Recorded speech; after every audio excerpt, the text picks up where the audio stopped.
All right, good morning, everyone. Welcome to the WALS Summit, Co-Innovating Solutions for Container Mosquito Control. My name is Leanne Lake. I am Technical Development Specialist with Valent BioSciences. So welcome, everyone. We have an amazing agenda today and a lot of things to cover. Before we get started, though, I need to do a few housekeeping items. So first of all, I do want to introduce a couple people that are active in the background. We have Banu, who's helping us with the slides and things like that. And Chris is also in the background. You'll hear him occasionally come in and out. He'll help us with questions and a few other things. So there are a few other people besides my voice that you might hear if you don't see them on the screen.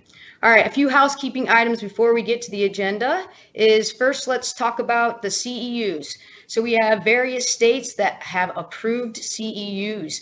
Here's a list of those states. We do have one that's still pending. We'll see if that comes through today, and we'll let you know about Pennsylvania. But as you can see, your state is listed, and it is we have the number of CEUs that are credited and the categories that they listed. So to get the CEUs, you basically attendance records have started now that you've logged in. And then as we go through the program, there'll be another attendance check in the afternoon session. And then towards the end, you will get an email that will basically will be a request to get your CEUs. And there'll be a short quiz that's in there that you need to follow. So that email will come at the end of the presentations, the entire event, and you'll get that. If you have any questions about the CEU process, getting your CEUs, please reach out to me. Most of you have my information. If not, I will be supplying it towards the very end. And you do need to make sure that you attend the entire event if possible. I'm sure there are going to be a lot of questions about that. I am watching another screen over here with your questions, so I'll try to answer those as we go along if you have. Otherwise, if they're CEU related, we may address those after the program. All right. A couple of things you need to know about the broadcast and what's going to happen. I'm actually going to turn it over to Banu to just explain a couple of things about how you can put questions in and things like that.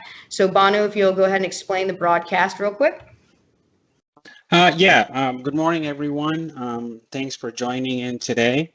As you see on the Skype broadcast, you have question and answers that you can actually post on the bottom of your screen. And as you ask the questions, Leanne or I will ask the questions to the speakers, and they will answer your questions. And we have to keep on time for this broadcast, so we'll do our best to reach to every question that is possible. We have a 1-hour session allotted at the end of the WALS Summit today, where we'll have a lot of time for back and forth questions in the panel. The broadcast now is going live, so there's a few buttons there that you can actually play with. So you can pause it if you need to take a break, go somewhere, and then you come back and you can play it. It's like an on-demand video, so you can play and pause whenever you want. But if you want to go back to live, just click that live button that appears on the bottom of the streaming video, and then you will be able to get to the live part of the broadcast screen. Leanne mentioned this already. The morning session has a different link, and the afternoon session has a different link. So the morning session link will not work for the afternoon session, the post-lunch session. So there'll be a link that'll be coming to you. That link is also available on the broadcast window itself. Here, you can see on the top. That's all there is for some housekeeping. So if you have any issues, let us know. All right, Leanne, back to you. Excellent. Thank you very much, Banu. So like I said, we have an amazing agenda all day. We're going to quickly review it. Here is our beginning of morning session. So after we finish our introductions in morning, we have about 6 presentations to go through. You notice there's a 10-minute break in there. During that 10-minute break, you'll see a break slide. We will kind of, before we go on, let you know exactly what time we want you to come back. But please, for right now, just try to make sure that you're back here on time. And then we'll go on to the afternoon session. As Banu mentioned, you'll have a separate login. So, and I believe you should be able to actually see that login on the top right of your screen right now. Am I correct about that, Banu?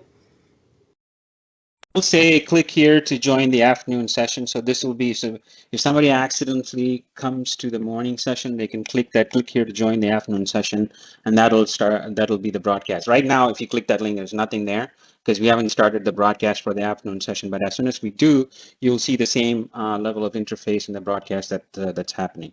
But the link will be emailed to you, so you will have the afternoon session link.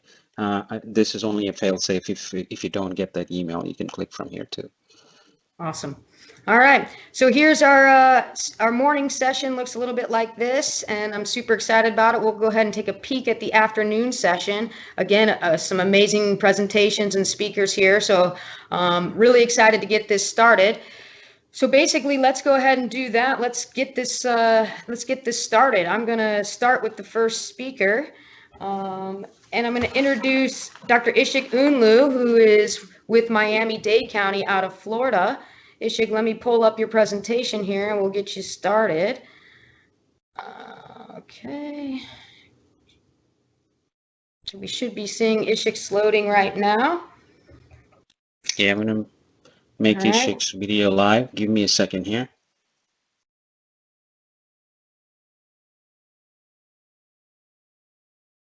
All right, we're just switching video, and then turn mine off here in a second.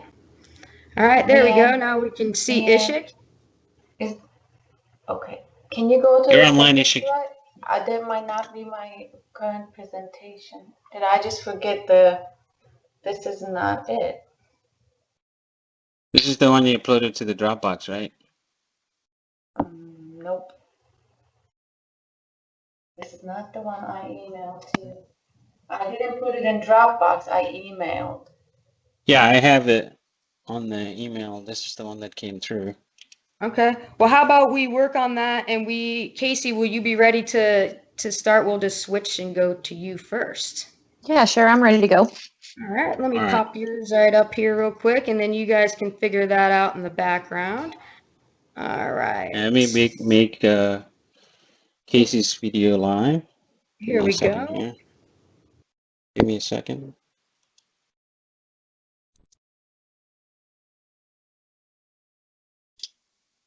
All right, there we go. The presentation should be up now. I'm going to go ahead and answer a question. We just had a question said, will the slides be available for reference after the webinar?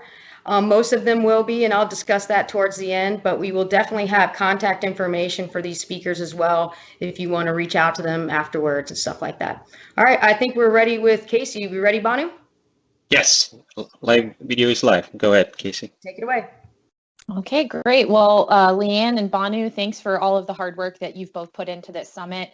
I was really thankful to be invited. I'm going to be sharing some research actually from my dissertation that just emphasizes the importance of resistance and why we need to implement integrated mosquito management practices against mosquitoes, specifically in this case, container mosquitoes.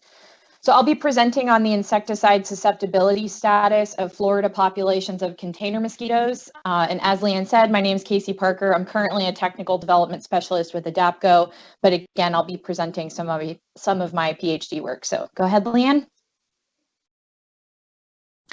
So we're going to hear a lot of introduction about these mosquitoes for most of the day. So I won't go into the nitty-gritty, but the basics of why understanding the insecticide susceptibility status of these mosquitoes is so important is because container mosquitoes have a close association with humans, and that has to do with their affinity for taking human blood meals. They're active at times of the day when we are also active, and they're going to be occupying both natural and artificial containers that are in and around our home.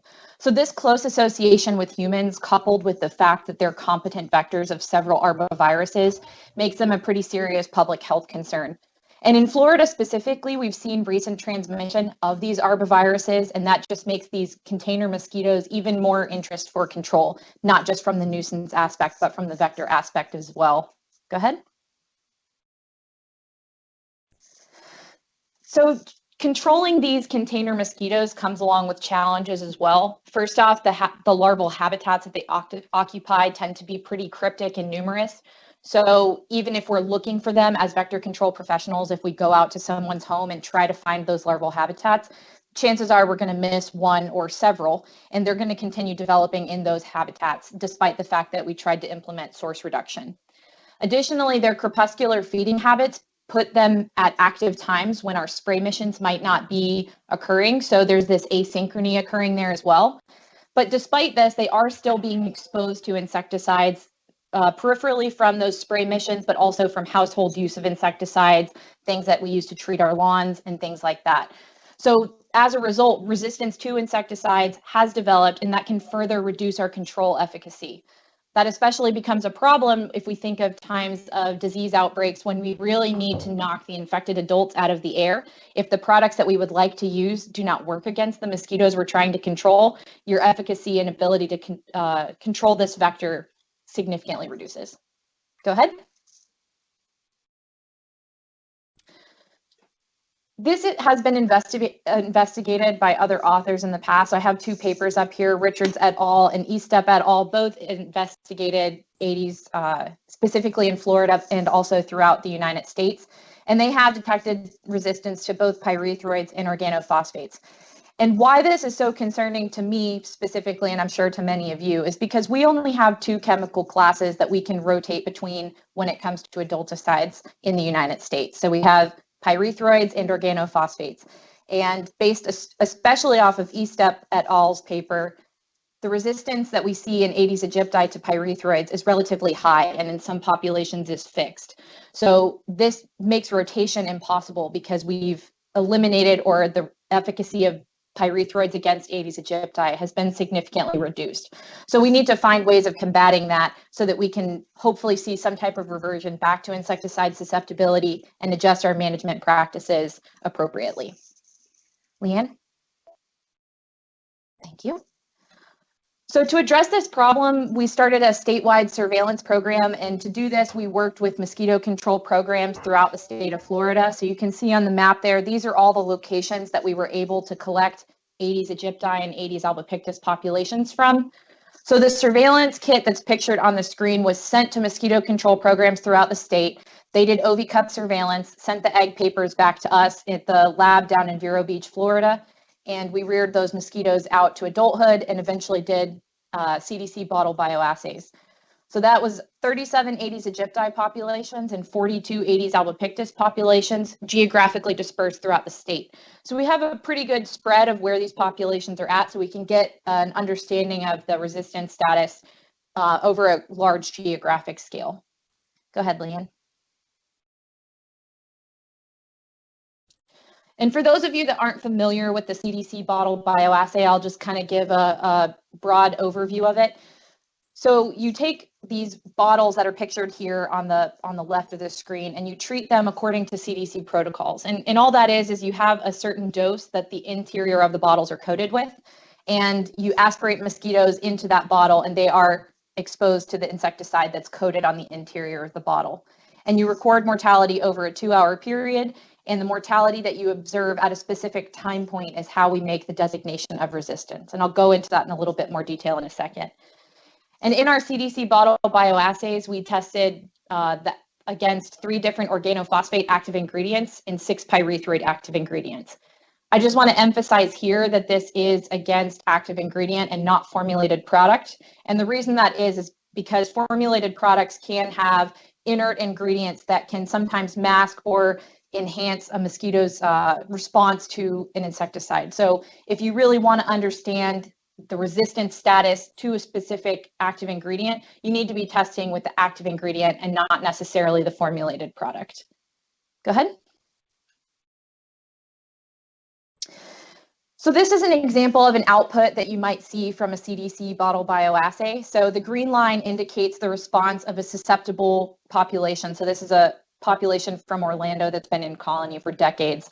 And the response that we get from that will dictate what our diagnostic time is. So at 10 minutes, you can see that that susceptible population has reached 100% mortality. And if we were dealing with an entirely susceptible population of mosquitoes, we would expect them to also reach 100% mortality at that 10-minute time point. But as you can see with my sample population from Pasco County, this blue line shows you that they are far below 100% mortality at that 10-minute time point. And if you look on the right-hand side, you would base your categorization of this population on the mortality at that 10-minute time point. And less than 90% mortality would be considered resistant. And for those of you that might ask, well, it reaches 100% mortality later on in the assay, why isn't it susceptible? Well, it's not acting the same way as a pyrethroid susceptible population is acting. And additionally, when we remove these mosquitoes from exposure, a lot of times they'll recover, which is indicative of a resistance mechanism at play. So this is why if your mosquito population that you're evaluating doesn't act like a susceptible population, it's not a susceptible population. Next slide, please. Okay, so I'll dive into the results for Aedes albopictus first. So the graphs that you're seeing are the responses of Aedes albopictus populations to organophosphate active ingredients and pyrethroid active ingredients. So I'll go into the specific response to each active ingredient a little bit further in the presentation. But if you look at all of the bottle bioassays that we did and Aedes albopictus's response to that, approximately 50% of those outcomes were a resistance status, 19% of them were developing resistance, and 31% were classified as susceptible. It's almost an equal distribution for the pyrethroids as well, but what this tells us is that we have a good percentage of the population that is still susceptible to those insecticides. Some that are in the developing resistance category, this is a good opportunity for us to change our strategies when it comes to tackling insecticide resistance and trying to maintain the use of those chemicals. But we do have a significant proportion of the population that is classified as resistant. Again, emphasizing the fact that we need to rotate to other classes of chemicals or implement other integrated mosquito management strategies. Next slide, please. Okay, as you can see, when we get to Aedes aegypti, it's a very different picture when we look at the response to organophosphates and the response to pyrethroids. So when we look at Aedes aegypti's response to organophosphates, you have 61% of all populations tested were susceptible to the given AI. 8% were developing resistance and 32% were classified as resistant. It is a completely different situation with pyrethroids. 95% of the populations we tested were resistant to the pyrethroid active ingredient. Only 4% were classified as developing resistance and 1% as susceptible. So we see almost this ubiquitous resistant status among Aedes aegypti in response to pyrethroids. So this is telling us that the organophosphates are likely going to work better against Aedes aegypti than the pyrethroids will. Next slide, please. Okay, and now we can look at the different AI breakdowns. And the reason I wanted to put this up here was just to give an idea that all pyrethroids may give some type of variable response in a given population. So if we look at lambda-cyhalothrin, you'll see that 74% of the populations that were tested were susceptible, compared to 32% of the populations when they were tested against permethrin were susceptible. So there's a huge variation there, even between active ingredients within the same chemical class. However, these chemicals, these active ingredients are working on the same target site within the mosquito, and therefore the resistance mechanisms may confer some levels of resistance, but you're going to have a lot of variability between the different active ingredients that you test. Moving over to the organophosphate side of the graph, you can see that, oh, sorry, go back one, Julianne, or Leanne. You can see that NALED had 85% susceptibility in the populations that we tested. Next, chlorpyrifos with 57%, and finally malathion with only 15% susceptibility. Okay, now next slide, please. Okay, and the by AI breakdown for Aedes aegypti, again, across the board, you can see we have almost 100% populations being classified as resistant. So cypermethrin, etofenprox, permethrin, and sumethrin all had 100% of populations classified as resistant. Deltamethrin only had 3% with developing resistance. And lambda-cyhalothrin, similarly to Aedes albopictus, had the highest percentage of susceptibility as well as percentage of populations developing resistance. Over on the organophosphate side, again, we see the highest levels of susceptibility are in response to NALED, but different from Aedes albopictus, you'll see that malathion is the second highest in susceptibility rankings, followed by chlorpyrifos.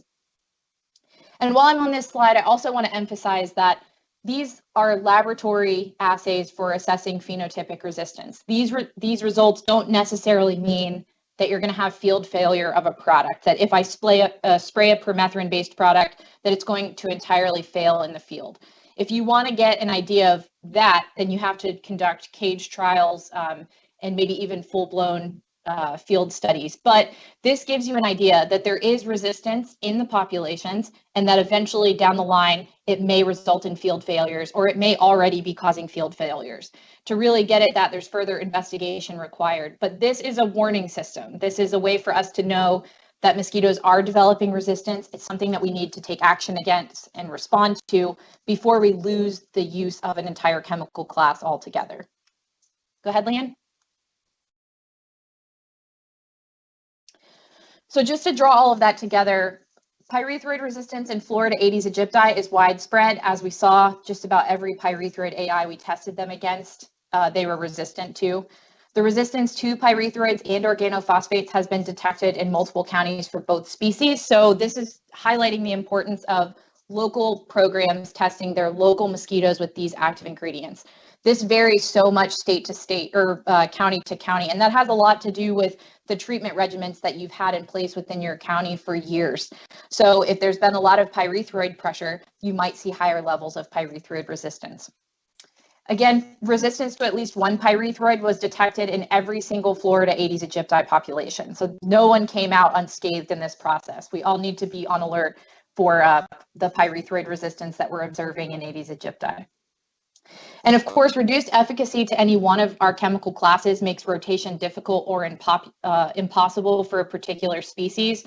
So again, we need to do our best as vector control professionals to make sure that we're preserving the life of these insecticides so that we can use them for as long as possible before they become obsolete.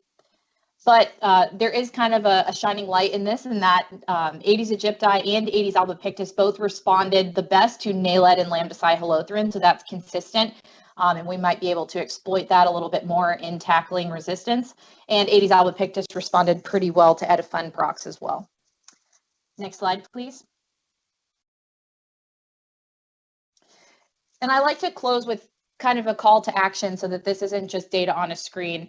I think that monitoring resistance is an important part to any mosquito control program.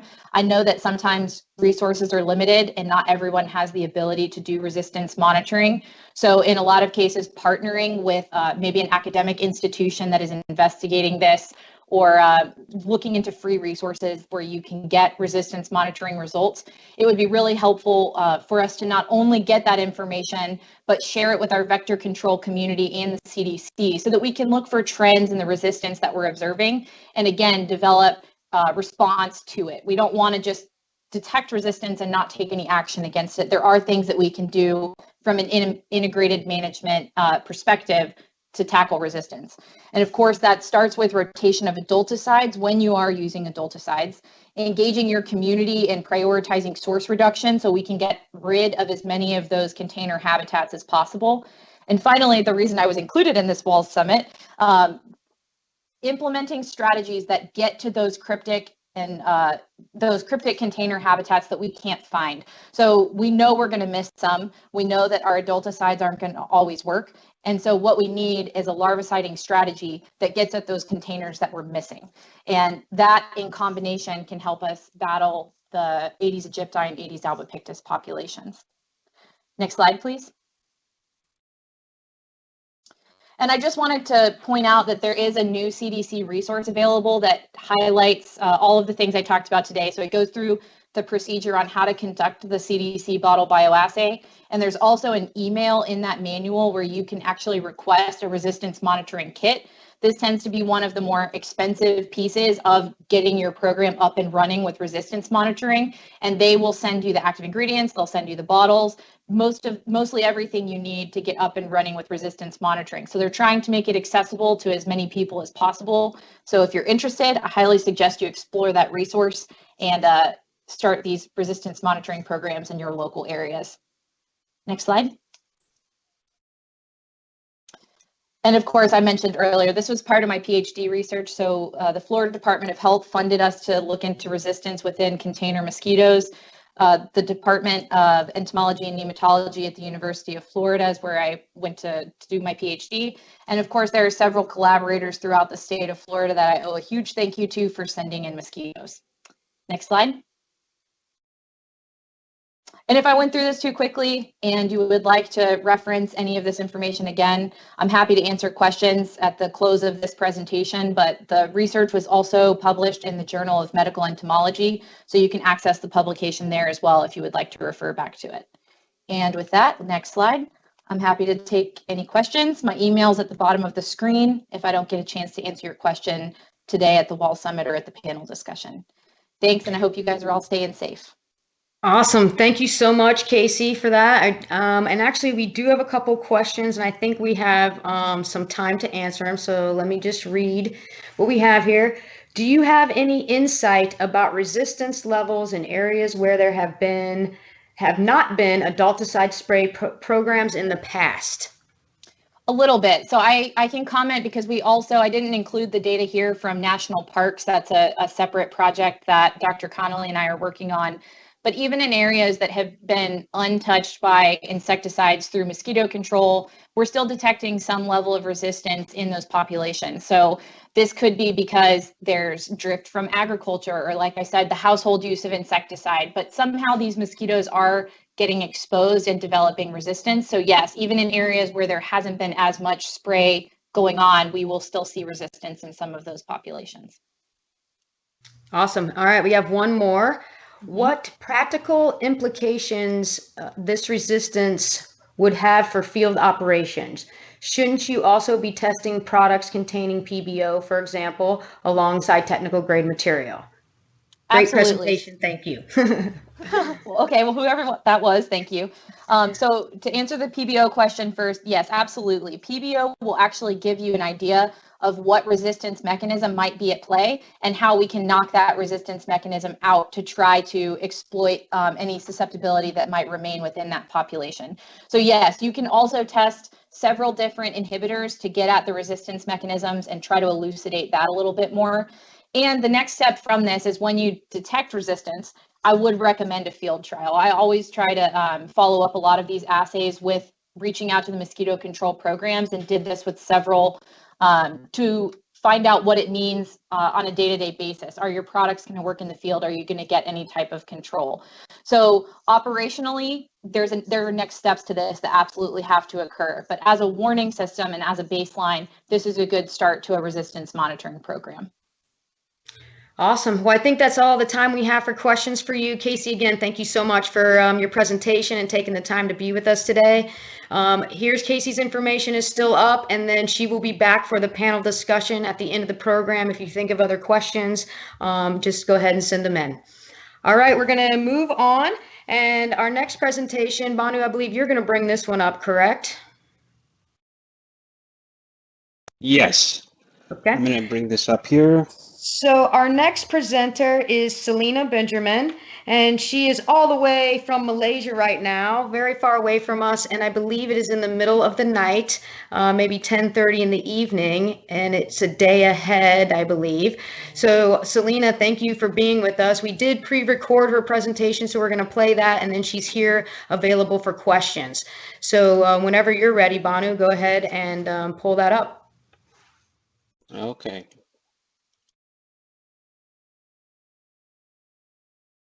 All right, it's ready. So I'm going to start playing that here. I'm Seleena Benjamin, and before I dive into this topic, I would like to say hello to everyone who under the sound of my voice for the next 25 minutes or so. Between you and I, we have a minimum of 12 hours time difference because you are in USA and I'm on the other side of the globe. I'm from Malaysia, the West Malaysia, the city of Kuala Lumpur, south of Thailand, north of Singapore. Malaysia, Singapore, and Indonesia, we are so very close to the equator. So we do not have the 4 seasons. Throughout the year, we only have rainy days or non-rainy days, which is hot and humid. And this is the beautiful skyline of Kuala Lumpur, where it's dotted with the iconic Twin Tower. Very close to the iconic Twin Tower, less than 3 miles, is the Institute for Medical Research, which was set up in 1899 as a research outpost of London School of Tropical Medicine. The primary reason for the setting up of this research outpost was to do scientific and sustained research for the prevention, treatment, and control of 2 key diseases then, the malarial fevers and beriberi. The original wooden building still remains in the same site, and it houses the medical entomology unit. I joined this medical entomology unit in 1988 as a trained medical microbiologist to work on microbial insecticides for mosquito control research with Dr. Leal. We looked into various aspects. One of it was the isolation of bacterial strains, evaluation of microbial formulations. And the third aspect that we really dug deep into was the application of microbial insecticides for the control of all various different mosquito species. Thus, I would say that the medical entomology unit is the birthplace of spray application of BTI microdroplets, the WALS, for the control of dengue vectors, malaria vectors, and other mosquito species. Before I go into further details of the development of this application technology and its integration into the operational programs in Southeast Asia, let me briefly outline to you the activities of the Vector-Borne Disease Control Program, the VBDCP, which is usually under the Ministry of Health, for example, in Malaysia and the neighboring countries. The target disease is dengue. Dengue is found throughout the year, and the key activity is adulticiding, thermal and cold fogging with pyrethroids and organophosphates. And before the year 2000, larviciding was focused on using thermophore granules and anti-mosquito oil. Only the obvious larval habitats were treated with granular larvicides or compression sprayers, like what you see in this photograph, a back-breaking job by 2 men using compression sprayers spraying anti-mosquito oil into concrete drains which can hold stagnant rainwater, or they use handheld sprayers to spray larvicides. Now, in spite of doing all these activities, whether preventive or active with source reduction, the VBDCP program always faced the challenge of dengue as persistent cases were increasing. On top of that, in the late 80s, 90s, they were also facing chemical insecticide resistance to both larvicide thermophores and also the adulticides. And then another problem that cropped up was that the traditional larvicides, the thermophores and anti-mosquito oil, were becoming impractical to apply because it was difficult to apply in hard-to-reach sites, simply because there was a transition of larval habitats over the years. In the 1970s, in the early years, the key containers for Aedes aegypti were the indoor water storage containers. But with the years and the improved economic status, there were less and less indoor water storage containers, but more and more of outdoor water receptacles, which were artificial, natural, getting smaller in size. And these outdoor water receptacles were 3.5-fold more productive than the indoor water storage containers. Just some photos to show you what the outdoor water storage containers can be. It can be the concrete drain holding the stagnant rainwater, or just the garbage thrown everywhere because of the disposables of plastics and styrofoams. So in other words, the outdoor water receptacles were no more big, huge, easy to see, but they were just widespread, numerous, and cryptic. So during the early 1990s at IMR, we evaluated whatever BTI formulations that were made available to us. That was the granules, dungs, technical powder, wettable powder. And we faced various issues with the formulation then. They were basically very low in efficacy. It required frequent applications, or the technical powder and the wettable formulations. When we put them into the water, when we mixed it in the water, it just formed mud. It was clogging up the nozzle, difficulty in application. So we knew as time went by, for us to implement a change in the larviciding application strategy to reach the widespread, numerous, and cryptic containers, we need BTI spray formulations that can be dispersed as microdroplets uniformly into the feeding zone of the target larval habitats. So in mid of 1990s, we had the availability of the VEC2 liquid BTI spray formulations, that is the VectoBac 12AS and the BMP 144X. We dispersed the two formulations using the available sprayers, the truck-mounted ULV generators, Copier Nigiba Dynafor, or the backpack mist blowers, Maruyama and Stilm, and the thermal fogger AF35. And we spread it all out in different types of habitats, the open fields, residential estate, closed car parks. At times, we also even tried spraying mixtures, BTI with an adulticide. So in all these sprays that we did, we sprayed outdoors, and we placed cups with Aedes, Culex, Anopheles larvae at various distances from the spray. Outdoors, indoors, we also sprayed cages. We also placed cages with adults. We also placed magnesium oxide slides to know the droplet profile. After the spray is done, we collected back 1 hour, usually maximum 1 hour, we collected back all these cups and cages, and we looked at the mortality. So as for the cups, where we added in the larvae, we realized there was good mortality. Then the mortality, we could get it right through for 14 days. We presented these papers, this data that we collected as microdroplet application of mosquitocidal BTI. We also had these papers, this data published. But there were skeptical questions that we had to answer by doing further research. The question is, well, will the sprayed BTI microdroplets impact the wild population? Will the sprayed BTI microdroplets impact the disease? So to further get answers to these questions, we continued on doing our test trials in actual fields like in Borneo Island in rugged terrains, spraying out in muddy pools, which were actually habitats for one of the malaria vectors, Anopheles balabacensis. We had the support of the Ministry of Health of Malaysia.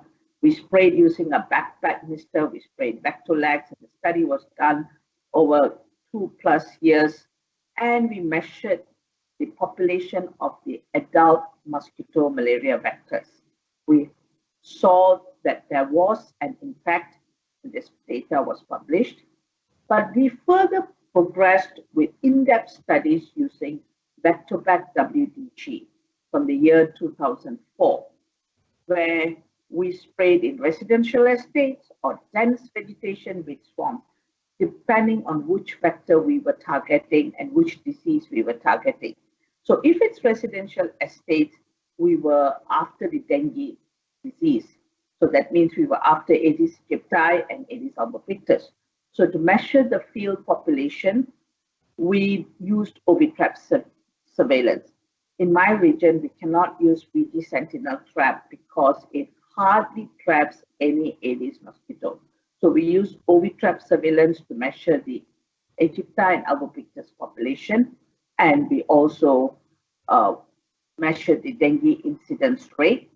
For malaria vector surveillance, we used the adult mosquito surveillance and also looked into malaria cases.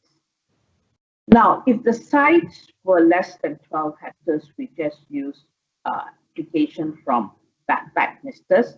Now, if the sites are more than 12 hectares and tracks are available, then we use track-mounted ULV generators. Now, I would like to share with you studies, 4 studies, data from 4 studies.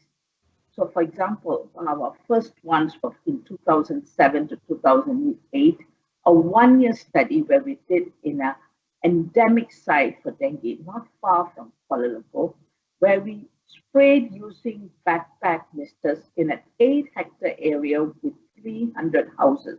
As you can see here, the houses are double-story linked houses with habitats in front of the homes and at the back of the homes. Back, there are only narrow lanes here. And here we had an untreated site, which was less than 3 kilometers away. The untreated site was a 10-hectare area with 400 houses. Both the sites we placed OV traps, 60 OV traps per site in each site, and here are the results. So in the area where we treated with the backpack BTI WALS, we had less than 10% OV trap index. It means that in comparison to the pre-treatment, there was a suppression from 40%, 50%, it was suppressed to less than 10% OV trap index. And there was only 1 dengue case in BTI WALS site. But in area where there was no BTI WALS from the backpack, the OV trap index always remained at more than 40%, and there were 15 dengue cases in that site for that year. And this data was published, and I believe this is the first publication to show that vector control impacted dengue transmission. Recently, we also had another publication which was started off as a research study, and then it went into an operational program which continues on. It was just published on April 1st this year. This paper clearly shows in a high dengue residential area where they had continuous dengue cases from the year 2014. And the Ministry of Health did active adulticiding once every 3 days, but there was no let-up of the cases. The let-up of the cases, it started reducing and eventually became 0 only after the introduction of backpack WALS with VectoBac WDG. You may read this paper for further details. And here, the third study I would like to share with you all is a study where we did in a 174-hectare residential estate in Selangor State, Malaysia, starting from end of 2018 into 2019. They had cases starting from epidemiology week 47, 2018. And the cases were spreading from right to left. And since the area was so big, we suggested to them that let us help you all by doing a truck-mounted application with VectoBac WG. And we used the T5 ULV truck-mounted unit here because that's one of the better units that we have in Malaysia. And we've done lots of studies in IMA with this unit. It gives us a good spray, an optimum swath of 35 meters. And we sprayed in the evening hours to cover that 174 hectares because we only had 1 unit. It took us 3 nights to do that spraying. So we sprayed within the 174 hectares. We did not spray the surrounding areas as we had only limited resources. And the spray path was all tracked. And it clearly showed that we could only spray in front of the house, not the backyards or the side lanes because there was too much of obstruction. And before I go on further into the study, let me show you what is the treatment schedule that we followed. We started the treatment from epidemiology week 51, once a week for 4 weeks. Why once a week for 4 weeks? Is because of the life cycle of the mosquito. We are only killing the larvae. but there's continuous emergence of adults that's coming from the surviving pupae, and the surviving adults, which is alive at least 2 to 4 weeks, continues to lay eggs. And on top of that, we must know that Aedes eggs from previous ovipositioning are surviving in dry, desiccated conditions. So to suppress this entire population, we have realized from numerous studies, if we do a once-a-week treatment, we're able to suppress the vector population, and the ovitrap index to, from whatever levels it was in, it always drops after 4 weeks to less than 10%. Okay, and then we also see impact on transmission after 4 weeks after the first treatment.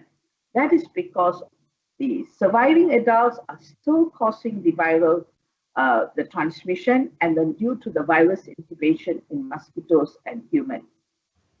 So knowing all these things, we now looked into how do we categorize these dengue cases? How do we measure the impact of our WALS treatment on dengue cases? So we had one key problem here. The key problem is the treated area is so very close to the non-treated area, which is a minimum of only 11 meters apart. While the flight range of Aedes mosquitoes, we know in my region, it's about, in Malaysia, it's about 150 meters. So we categorize the dengue cases into 3 zones. Non-WALS treated sites, that's purple, then blue. Within the blue, that's our BTR WALS treated site. We differentiate it into buffer site. The buffer site covered the flight range, and then comes the actual WALS treated site. So here is the description of our cases over the entire study period, from epidemiology week 47 of 2018 until epidemiology week of 9 of 2019. What we saw here was the non-WALS treated site had 10.52% average increase in cases per week, while the WALS site had 12.3% average decrease in cases per week.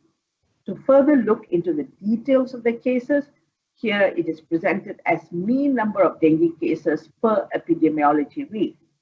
So in the WALS site, it was 11.78, or 12 cases per week, and it reduced to 5 cases during the period of impact of WALS. But at the same period of time, in the non-WALS site, from 8 cases, it increased to 14.5. That is a 79% increase here and a 60% reduction at the same period in the WALS site. But in the buffer site, it always remained the same, 5 cases, 5.3 to 5.83 cases per week. Now coming back to the WALS site, you know, you can see the reduction was remaining at 4.67 or 5 cases. I believe we could have further reduced or suppressed the cases if we had treated the back lanes or even the side lanes, but we could not reach them. So further suppression we could have got if we had a full coverage of the area. So having this data together with the Ministry of Health, it has been acknowledged that VectoBac WDG wall spray from truck-mounted generator significantly aided in interrupting the dengue transmission. Now, this application strategy is a key tool to suppress the vector population in wide areas with numerous larval habitats which are difficult to be treated by compression sprayers or direct application. Finally, I would like to share one more results, and that will be from Singapore, where the Singapore Army did their testing way back in 2001 in a 130-hectare area where they sprayed in a dense vegetated site for the control of Aedes albopictus. They used the truck-mounted IGBA U40 and backpack still SR420 OV-trap surveillance. And you can see here the untreated area, which is the red line. They had OV-trap index of 100% throughout the study period. But in the area where it was treated, 130 hectares, 1 month after the spray, the population went down from 80% to 40% and down to 20% overthreat index. Now, all this data, they took it, the Army translated it into a routine malaria vector control program and other species, 2 other mosquito species from the year 2007, and it's still ongoing.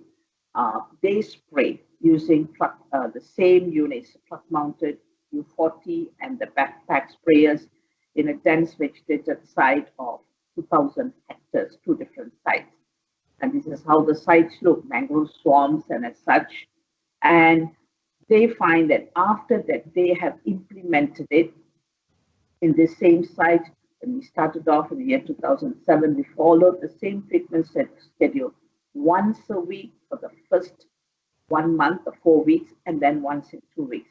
So now their routine program goes as once in 2 weeks treatment.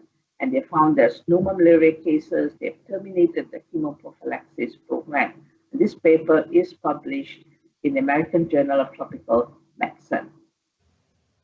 So I can conclude here that wide sprayer of VectoBac WDG WALS microdroplets impacts the mosquito population and the disease, provided we have complete coverage, the proper equipment is used, the proper dosages are used. This application technology definitely impacts the mosquito population and the disease. Before I conclude, I would like to bring in the effect of WALS in polluted waters for the control of Culex larvae. It has always been known from the time when BTI was found, the thought is, oh, BTI does not work in polluted waters. But we found otherwise. When we sprayed VectoBac WDG WALS, 4 hours after the spray of the VectoBac WDG, all Culex larvae are dead. And IMR studies have shown that BTI microdroplets kill Culex larvae faster than the Aedes larvae. I believe that is because of the fine droplets that are found in the feeding zone, the top surface layer of the water surface. So when we are doing a dengue control program, we have to treat with polluted waters. It's not that we find or we are targeting the Culex larvae in the polluted waters. No, we are actually targeting these disposable containers which are holding clear water and Aedes larvae.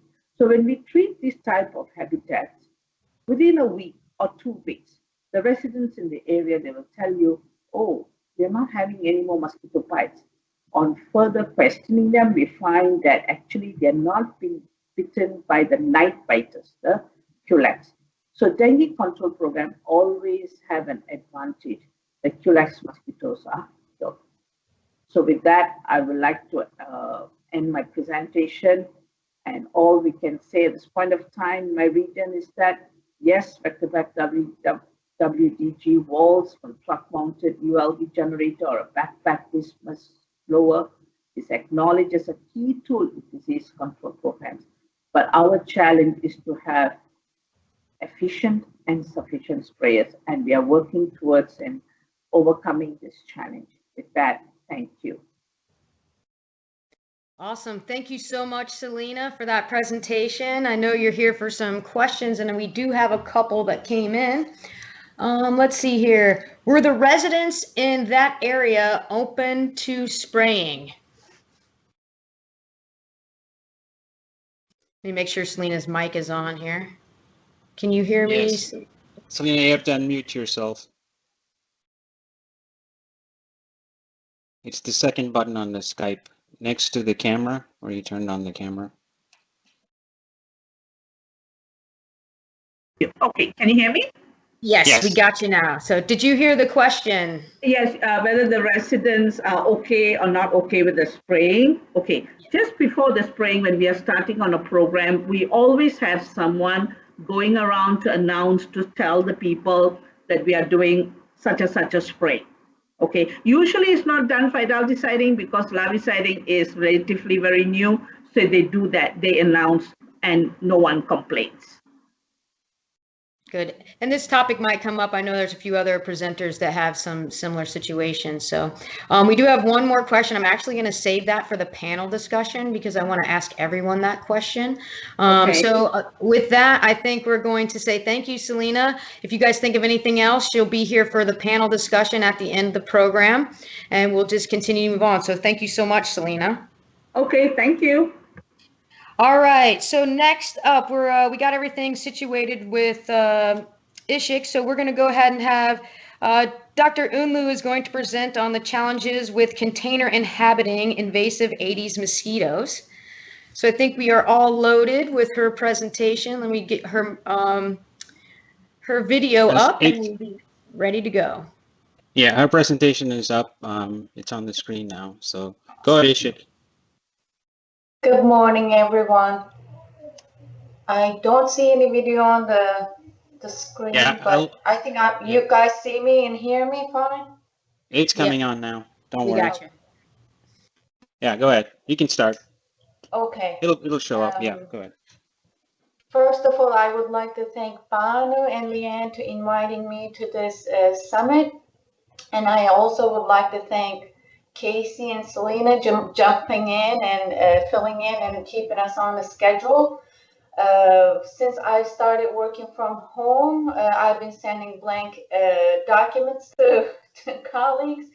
I think the remote connecting with the computer at work has its own challenges. And then I lost my internet connection. I was having a heart attack, but I said, just calm down. So after just giving a snapshot of challenges working from home during COVID-19, I'm gonna talk about challenges of dealing with invasive Aedes mosquitoes with you this morning. Next slide, please.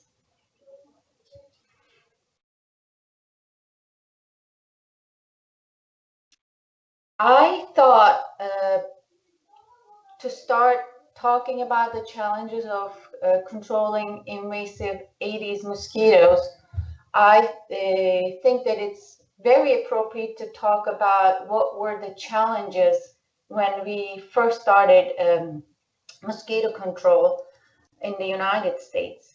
As you all know, that the challenge was Aedes tenerincus at the time. Bonnie, can you click one more? Oops. Go back one more. I don't know what's going on with the presentation. Okay, let's stay here for a little while. So this is J.B. Smith. I'm sure most of you know who he is. He was a lawyer by training who was interested in a fly on the wall in the courtroom than the actual legal proceedings. So he decided to follow his heart and left his legal practice and appointed as a Rutgers University entomologist in 1888, and he soon became the first state entomologist. And he realized that mosquitoes don't have boundaries, so he brought up to the attention of the officials that the New Jersey needs a statewide organized mosquito control commissions, and his legal background helped him to write the legislations. And basically, he is the founding father of the mosquito control, as we know. Second slide.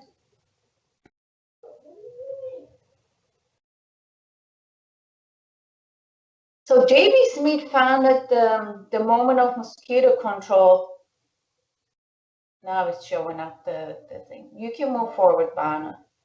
J.B. Smith founded the mosquito control, and you can click a couple more times because the habitats are going to show up, I think 3 more. Yep. But this is not you spot. Go back. This is the last one of that slide. You need to go back one more. Yep, just stay here. Thank you. But this is the habitats he developed the mosquito control for.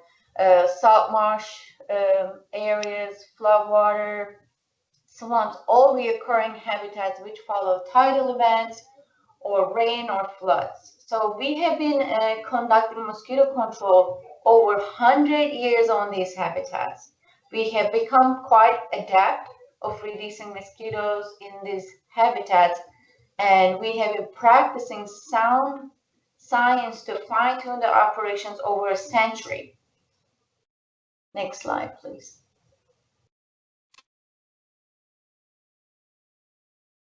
And container inhabiting invasive mosquitoes, though, you can definitely see the difference between the previous pictures and this one.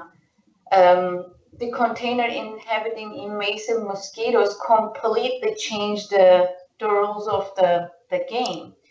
The invasive container inhabiting Aedes is a backyard mosquito. It's not large areas that we can go and treat area-wide with a helicopter or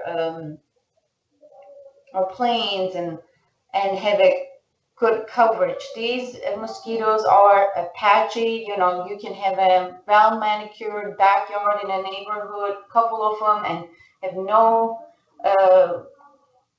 with no breeding in those backyards. But there's one neighbor with bunch of containers that may be, you know, enough to create a problem with for the whole neighborhood. Next slide, Banu. So as you can see, there's so many habitats in the urban area for this mosquito, and the question remains, how do we control for this? Next slide.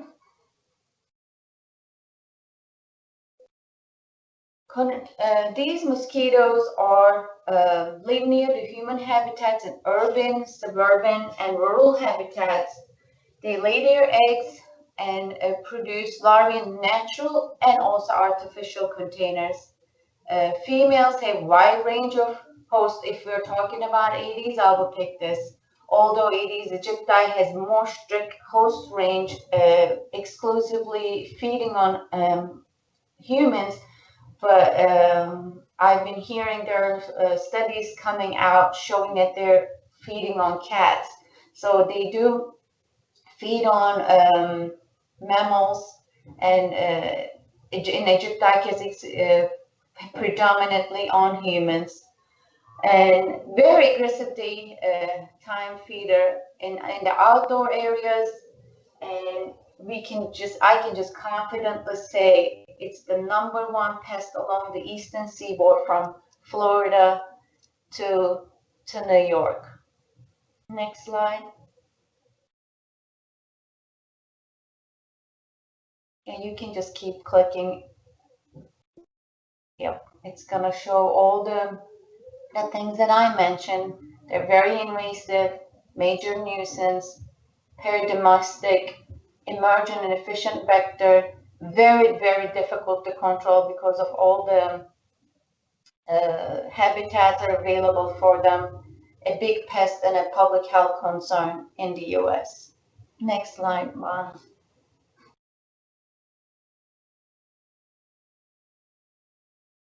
Okay, so this is an example that we did when I was in New Jersey. We basically tested out all the conventional control methods against Aedes albopictus and some novel techniques that was coming out at the time. So when we look at the door-to-door source reduction, or as we call it in Miami, domestic inspections, that we know that it's very labor-intensive and time-consuming, demoralizing, because you constantly keep sending your crews to the same areas that are calling for the nuisance of the Aedes aegypti created. And then we constantly keep treating, eliminating sources, and they keep reappearing. And as we all know that, you know, it's not possible to access all the properties. Some properties you can't access because when we're doing the inspections, people are working or outside, shopping, so they're not home. If they're home, they may not want you to go into their backyard and inspect. So there are a couple issues there. And last but not least, these containers keep appearing even though you treat and eliminate them. Next slide. And also just bear in mind, in the previous slide, this was a 1,120 property selected study site. Just imagine and think about the acreage that you have in your own county and how much and source reduction or domestic inspections that you need to do. It's basically almost mission impossible. So while we were doing these domestic and inspections in New Jersey, we kept the data for everything that we inspected. So from that site that I just mentioned, we gained an access to 1,248 parcels out of 1,251. And we looked at the variety number of containers in these backyards. And when we looked at the data in the end of the study, we found only the wet containers inspected that 20,039. And we were shocked that out of over 20,000 containers, wet containers, I'm not even talking about the dry ones, there are other containers present, but the ones that were wet, which means they will possibly have Aedes albopictus larvae or pupae in it, only 569 were found positive for mosquito larvae, which contains only 2.8% of the containers we inspected. So just imagine again, what are you going after? You're doing source reduction campaigns, trying to eliminate those containers, but how much you're gaining for the effort that you're putting out if the positive containers are for the mosquito larvae is just 2.8% of entire inspections that you conducted. It's very, very challenging and frustrating when we see these numbers. Banu, next slide, please. That's when it was obvious that, although not totally abandoning the domestic inspections, it is obvious that when we are dealing with the Aedes aegypti and Aedes albopictus, we need area-wide control methods. Just to give you an idea, in Miami we have one senior inspector in operations, 3 supervisors. At the moment we have 24 inspectors and 3 mechanics to support the operations. And you may think, wow, this is a great number of crew to tackle daily operations and the service calls that we're receiving. And then literally blew my mind when I saw one day that we assigned 117 service requests to the inspectors. We still don't have, we still need more people to do those inspections. So it's a no-brainer that area-wide control method should be part of the operations if you're dealing with Aedes albopictus and Aedes aegypti. And again, from the same project that we had led by Dr. Williams from Hudson County in New Jersey, we tested out the area-wide BTI applications using different sprayers. At the time, we had LV8, Buffalo Turbine to test the idea, and we got great results with the bioassays, over 90% control in both the semi-field experiments and the real-life field experiments. Next slide, Bana.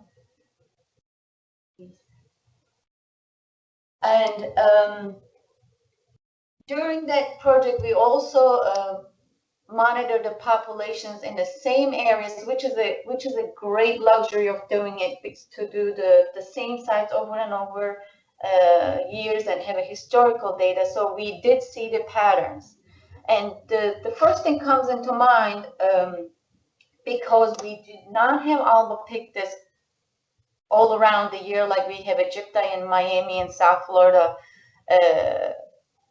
We thought, okay, when Aedes albopictus comes out of the diapause in the spring, and we do area-wide larvicide applications during that time when we think that it's the weakest time of the populations.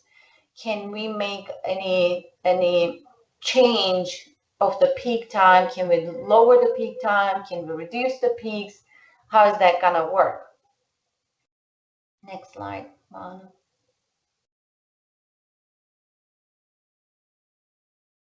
And it was just really, again, a shocking result for us that it just didn't work. You know, the peak happened, and then we soon realized that only one application in the beginning of the season is not going to be able to give us the control that we need. So the next step was to look at continuous applications of the area-wide larviciding coupled with the adulticiding sessions. And then instead of having a calendar schedule, what we did was to look at the trap numbers. Each week we looked at the trap numbers, and we determined to have the threshold of 5 Aedes albopictus, both males and females. And then once the average of the trap counts were over 5, we send the trucks out to do the larviciding and the adulticiding. And again, it's just that sometimes I, remind myself that we use control a lot, but are we really controlling or barely managing these mosquitoes? So when we did this study, starting in the early spring in New Jersey into the second and third week of the September, we did get a season-long control with the area-wide approach, area-wide larviciding and adulticiding. Next slide, Van.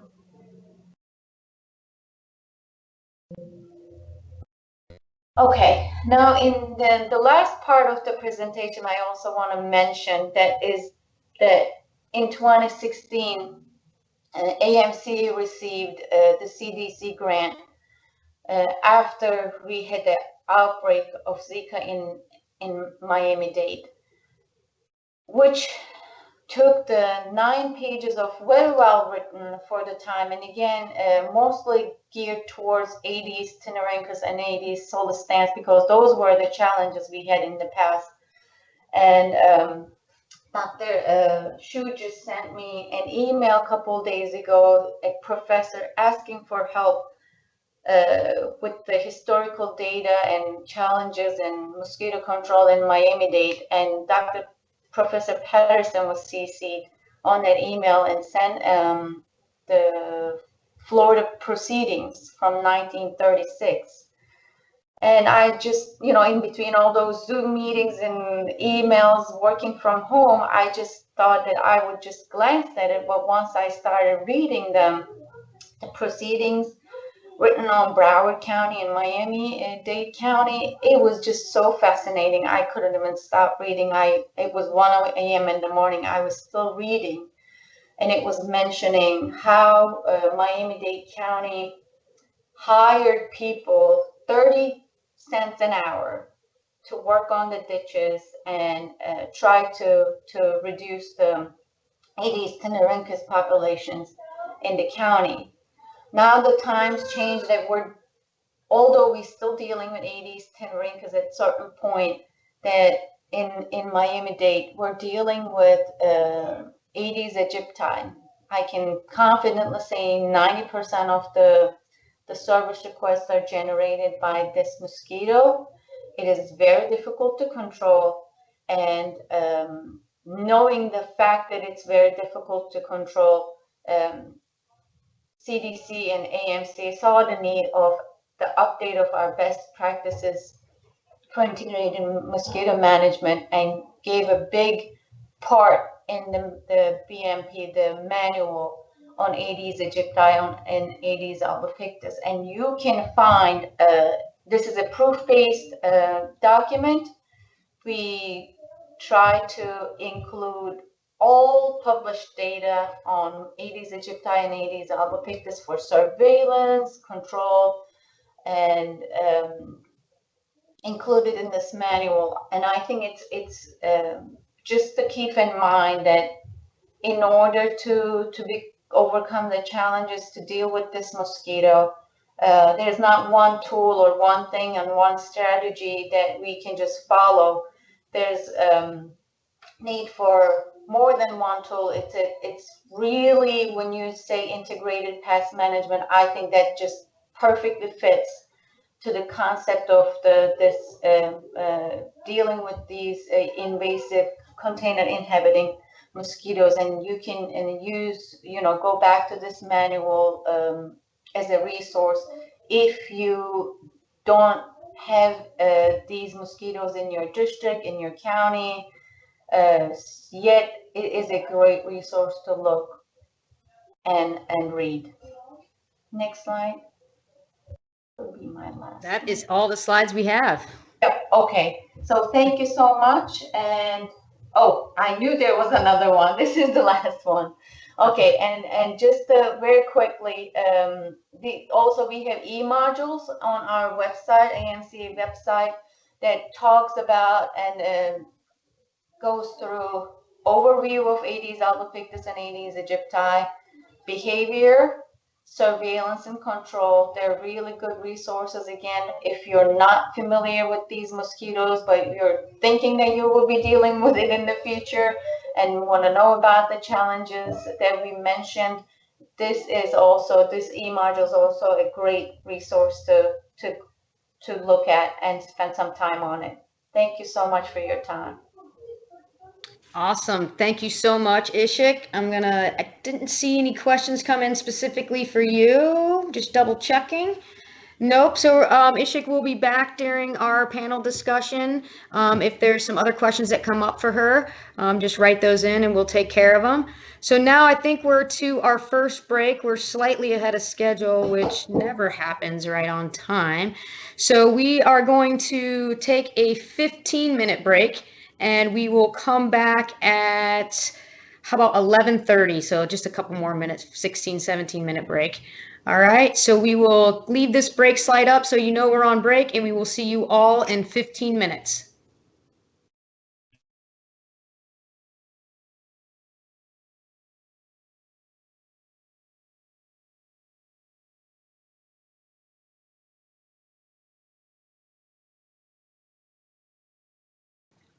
All right, next on our agenda, we'll get right into it, is Andrea Leal from the Florida Keys Mosquito Control District, and she'll be presenting on the evolution of the application of VectoBac WDG in the Florida Keys. So I think your presentation is up here. We'll just have Banu turn on your mic and camera, and we should be ready to go. Yep, Okay, Andrea's, thank you. Yeah, go ahead. Thank you, Leanne and Banu and the Valent team for inviting me to speak today. This presentation I recently did at the last summit, so I'm sorry if you've seen this already, but again, it's a lot of work. It was about 10 years of work going into aerial application of WDG in the Florida Keys, so I'm going to try to speed through this. Next slide, please.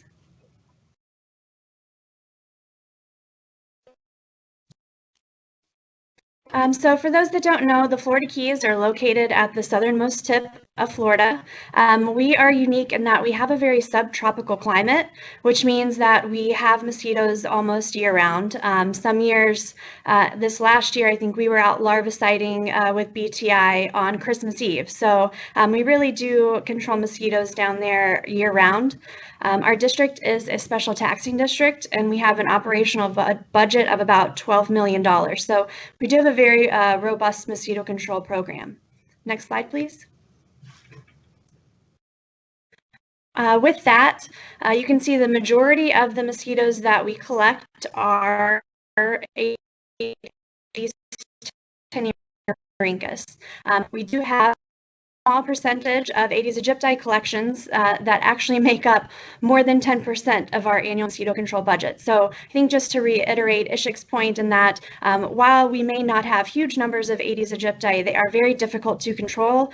They require a lot of manpower and take up quite a bit of funding. Next slide, please.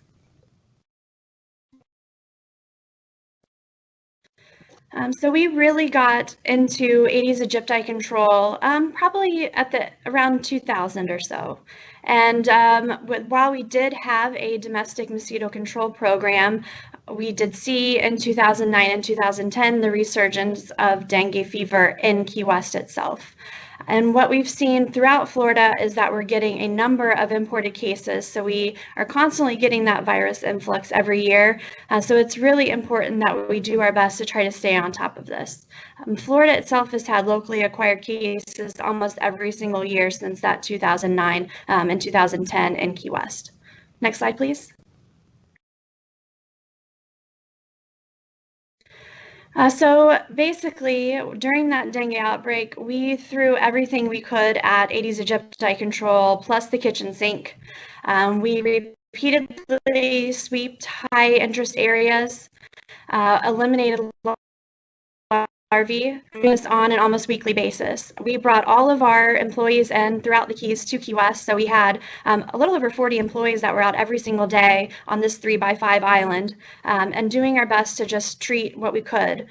Surprisingly, residents did not like seeing us every single week coming through their property, and we really didn't like going through properties on a weekly basis and seeing those buckets that we had turned over back flipped over with water and mosquito larvae once again. Additionally, as far as control of adults went at the time, handheld fogging worked really well for us. Again, very labor intensive. We did not see good control efficacy with aerial or truck adulticiding when it came to Aedes aegypti. However, we were utilizing pyrethroids at the time and have seen a major resistance issue throughout the Keys since then. So it really seems like we needed something else. Next slide, please.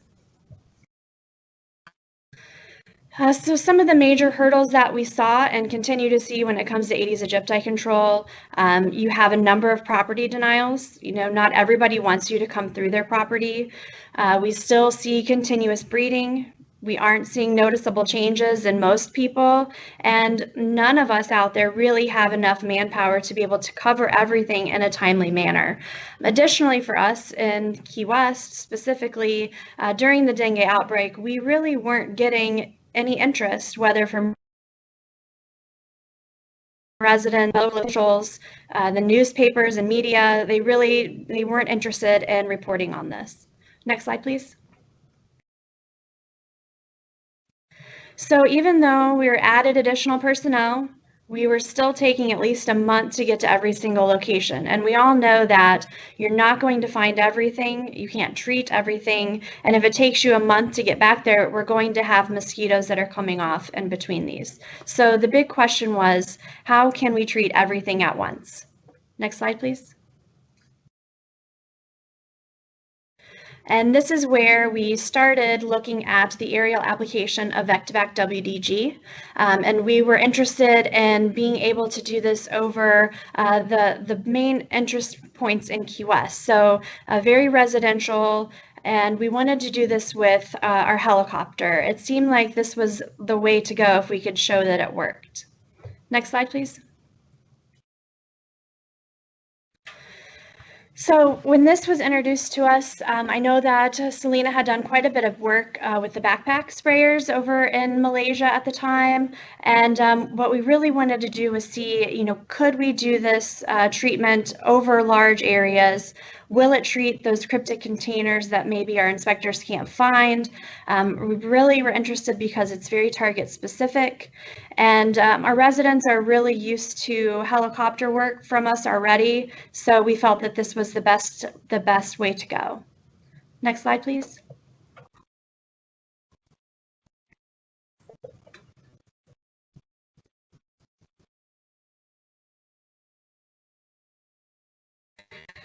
So we contracted with helicopter applicators. Back a slide, please. Oh, wrong way.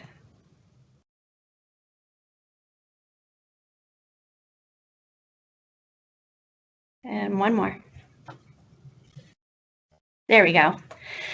So again, it was a good theory, but the question was, does it work? Is it actually going to translate into what we want it to do? So we contracted with helicopter applicators for these initial trials, and trials occurred in the Key West area.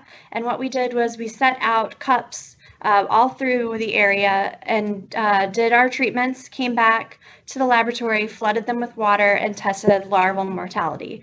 Our initial cup trials, we saw anywhere from 80 to 90% mortality after 24 hours, which we thought were really good.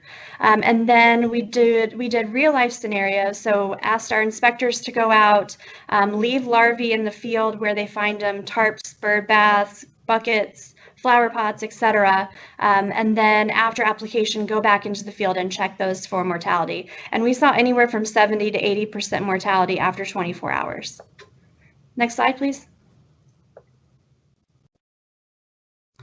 So at that point in time, we felt we had enough information to know that this is really something that we can use to supplement what we're currently doing. And we procured our equipment to make sure that we are ready operationally. And an isolator spray system with micronair spray heads. You can see we use 3 heads on each side. Next slide, please. And one of the biggest things that we wanted to do is make sure that we could mix large quantities. When we go out now, we're treating about 1,000 acres each treatment in Key West. So we basically came up with this idea, have a Venturi mixture on there, and basically can mix the water with the WDG powder, and it works great for us for our large quantities. Next slide, please. So since that time, we've done a number of different studies. We did hidden cup studies in 2011, basically hid these cups and containers in places that we did not think this was going to be able to get into. And the nice thing is we're seeing 70% control on average. We also did container indices in 2012 and saw about 60% control the day after treatment on average. We did a very robust study that I know was published in PLOS and for 2013 work, where we were doing adult control comparisons, and we saw over 50% control in areas where we were applying WDG versus our untreated areas. Then last big study we did with this, we really wanted to see, how can we speed up our inspectors in the field? And so we asked our inspectors to leave all small containers in the WDG treatment area untreated, just to leave them alone, and focus only on large containers. And we wanted to see if we could maybe, speed up their inspections. And we did find that there was no significant difference if they treated large and small or just large. So it is a great way to utilize WDG to be able to speed up those home inspections. Next slide, please. So our current setup is this. We have a 200-foot lane separation. Originally, we had a 100-foot lane separation, but we did receive a couple of noise complaints. So after some modeling comparisons, we found that 200-foot lane separation is ideal for us. We fly at around 100 feet. Our pitch is set at 40, and we fly 80 miles an hour. And we are applying at a 1-to-1 mix ratio at 8 ounces an acre. Next slide, please.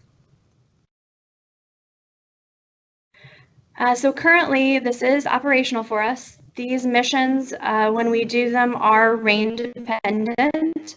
We did start originally playing with the schedule of missions, once a week for 4 weeks and then go to every other week. But we found really that working with the rainfall is our best operational choice, and we're getting some really great results with that. Besides rainfall, we're also looking for high vector numbers, and that could trigger a treatment as well.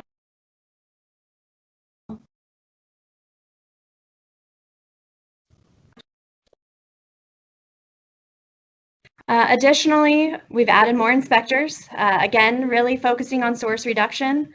They are working looking for larger containers in our WDG treatment areas, doing direct application of larvicides, as well as handheld ULV applications of adulticide. We do have a very robust education program, and we're still trying to get folks interested in mosquito control and eliminating breeding sites themselves. Unfortunately, we have not really had very many people that have changed their habits, and it's still something that we're working on. Aerially, when it comes to Aedes aegypti control, we're really finding that a combination of larviciding and adulticiding is working very well for us. So we average anywhere from 10 to 15 aerial treatments in the Key West area every single year with WDG, again, treating about 1,000 acres at a time. Now, what we found, though, is if our thresholds are reaching around 10 mosquitoes per trap in that area, the combination of larviciding and adulticiding can really make your population crash. But with all of this work, we're really only averaging about 1 aerial adulticide mission now over QS. So adding WDG into our treatment regimen has really made a big difference when it comes to the number of adults that we're collecting. Next slide, please. And this is a really good demonstration of that. So in 2010, that was the year of the dengue outbreak, and we did not have WDG in our treatment operationally. We started operational treatments in 2011 and have increased them since throughout the years. And you can see that on average, after we've implemented WDG operationally, we have not really even come close to meeting our treatment, adulticide treatment threshold of 10 mosquitoes per trap night. So big difference in what we're seeing now since we've implemented WDG aerially. Next slide, please. And this one, this graph here just goes to emphasize as well that when you do couple your larvicide with adulticide treatments, if you are over that threshold, you do see a big population crash. And you can really see that in those 2 subsequent treatments at the end of July there. And we never saw the population recover after that. So really looking at all of the different methods and using them together to best control your Aedes aegypti. Next slide, please. So since then, we've also looked at some additional uses. We've had introductions throughout the Keys of Aedes albopictus, and we found that responding with either aerial applications of VectoBac WDG or ground applications, we can really push that invasive species either completely out or at least reduce to smaller areas. So that's really worked very well for us. Additionally, we've implemented ground treatments here in the last couple of years, which have been great for disease response. So if you're getting a call from your health department for a suspect case, we don't have to go out any longer with the helicopter and do large areas. We can really focus on neighborhood responses. And additionally, we've used it for high vector populations, and we still really do like to do some backpack applications as well, especially to get through yards where you know you're having a problem but can't find the source. Next slide, please. And before I give all my acknowledgments, I want to also say, it's important as you're implementing this type of treatment that you're constantly looking and revamping what you're doing. We've really focused on the Key West area specifically because of our disease concerns. That's where we saw the resurgence of dengue in 2009 and 10. And we have internal discussions quite frequently about other areas of concern. But, there's always something that's happening or changes that are happening. And a good, for instance, was in March of this year, we did have a locally acquired case of dengue in Key Largo in an area that we don't really focus on normally for Aedes aegypti control. So it's important that you're constantly trying to figure out where are your areas of high concern and focus on those. And with that, there were a lot of people that were involved in all of these studies. Again, these studies went over the last decade. I want to really thank the team at Valent for all of their support throughout all of this. And especially Candace Royals. I know that when we first were looking at aerial application of larvicide, we had actually discussed granular larvicide, and she did a great job of kind of talking us down off the ledge. When you're in the middle of an outbreak, you throw everything you can at the wall and see what sticks. But I really want to thank that team and especially all of our folks here at the district. With that, I think I have a few minutes for questions. Yes, you do. Thank you so much, Andrea, for that. So we do have a couple questions for you. I have two that are basically the same, so I'll put them together here. The first one is, did you find that any vehicles had staining from the application of WDG? And the second one, did you get complaints from residents of film or overspray on windows or vehicles? So when we originally started doing this, we did have some phone calls just asking questions, but we just told everybody, if you go out and you rinse your car off right after, it comes right off. Regular car washes would come right off as well. We've not seen any staining or issues like that. I will say a kind of funny story, but we did have to detail one vehicle because a woman had her vehicle detailed right after, and they waxed over all of the WDG, and so of course it wouldn't come off. But once we got it fixed, it wasn't a big deal. And honestly, I have not heard complaints about spotting since we started this, in 2009 and 10. I've not heard anything for years from the public about this. Awesome. All right, we have another question. It says, thank you for the informative presentation. Are you planning on combining aerial and truck larviciding with sterilized male mosquito techniques? If not, why? Yeah, so I think everybody pretty much knows we've been looking a lot at some different SITs that are out there, and I do feel like all of this should be used in conjunction. While we are suppressing the Aedes aegypti population, we still have mosquitoes that are around. So I think that's important for all of us as we're looking at integrated pest management. Really combining different techniques to suppress population is ideal. So yeah, we're going to continue to look at everything possible that's out there. Awesome. We have another one that says, did you leave treatment cups in place or did you bring them back to the lab? So all of our cups, once the treatment occurred, we brought back to the lab to flood with larvae. But a lot of times when we were doing these studies, we were also looking at, other real life containers that were already out there, so we could do some good comparisons. As you're working with these larval bioassays, know that when you're applying WDG, it really is a mist and it gets all over the place. So you want to make sure that there's no cross-contamination as you're going through these different studies. Excellent. And then we have one more. Let's see. Will the WDG method affect other native insect populations as well?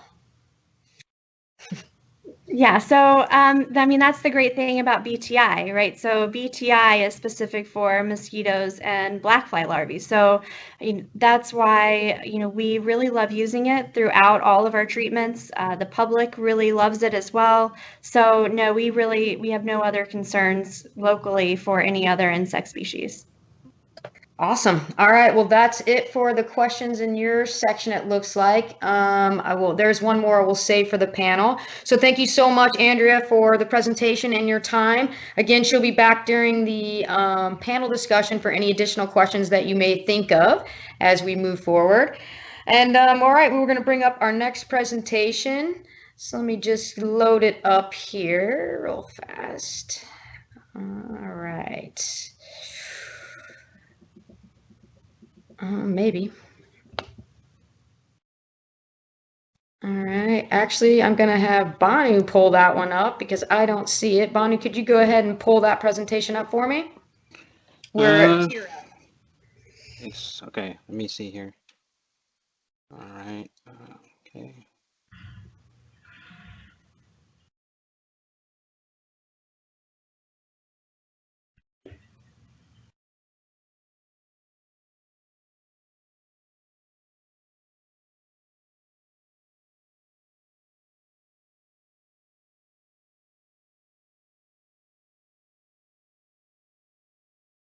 All right, here we go. I see it loading now. We're slightly delayed on the live one, so you guys take a second to see it on your end. All right, so next presentation. That's not the right one, Banu. Hold on, it's loading. All right. Let's give him 1 second here.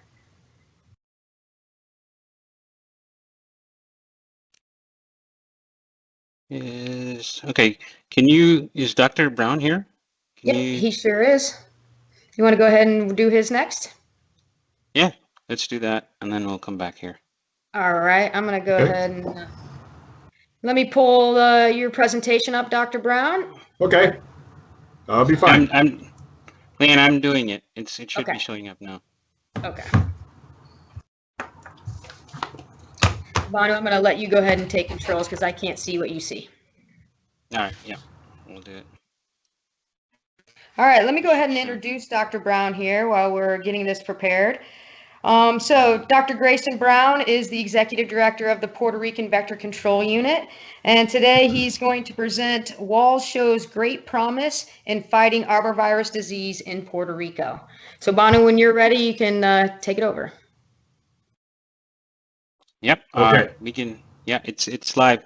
So yeah, if you wanted to show your video, we can show that too. If not, that's fine as well. But the presentation is ready whenever you're ready. Okay, thanks. Well, thank you very much, Leanne and Banu. It's an honor and a pleasure to be here.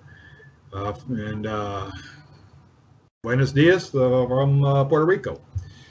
We are struggling with a dengue outbreak here, as is most of the Caribbean and Latin America. So if I can have the next slide here.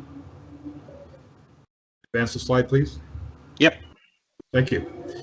This is from a recent publication, really just last week, from PAHO, the Pan American Health Organization. It shows the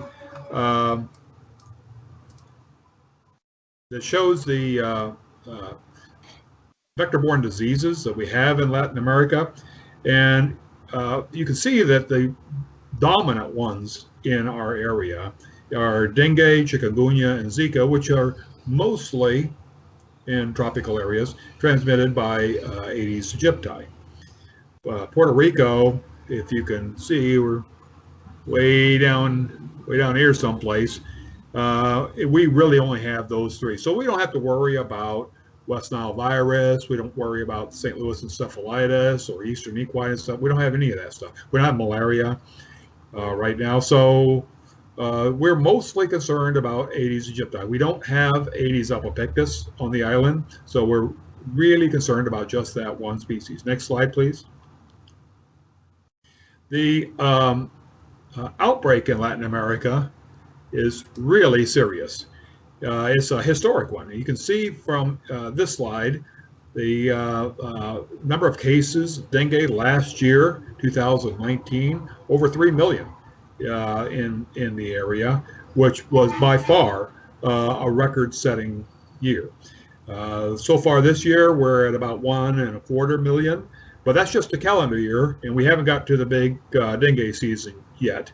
So by the time we are done here, we are going to be back up around that 3 million mark as well. So two really big back-to-back historic years in dengue, and we're talking millions of cases here. Next slide.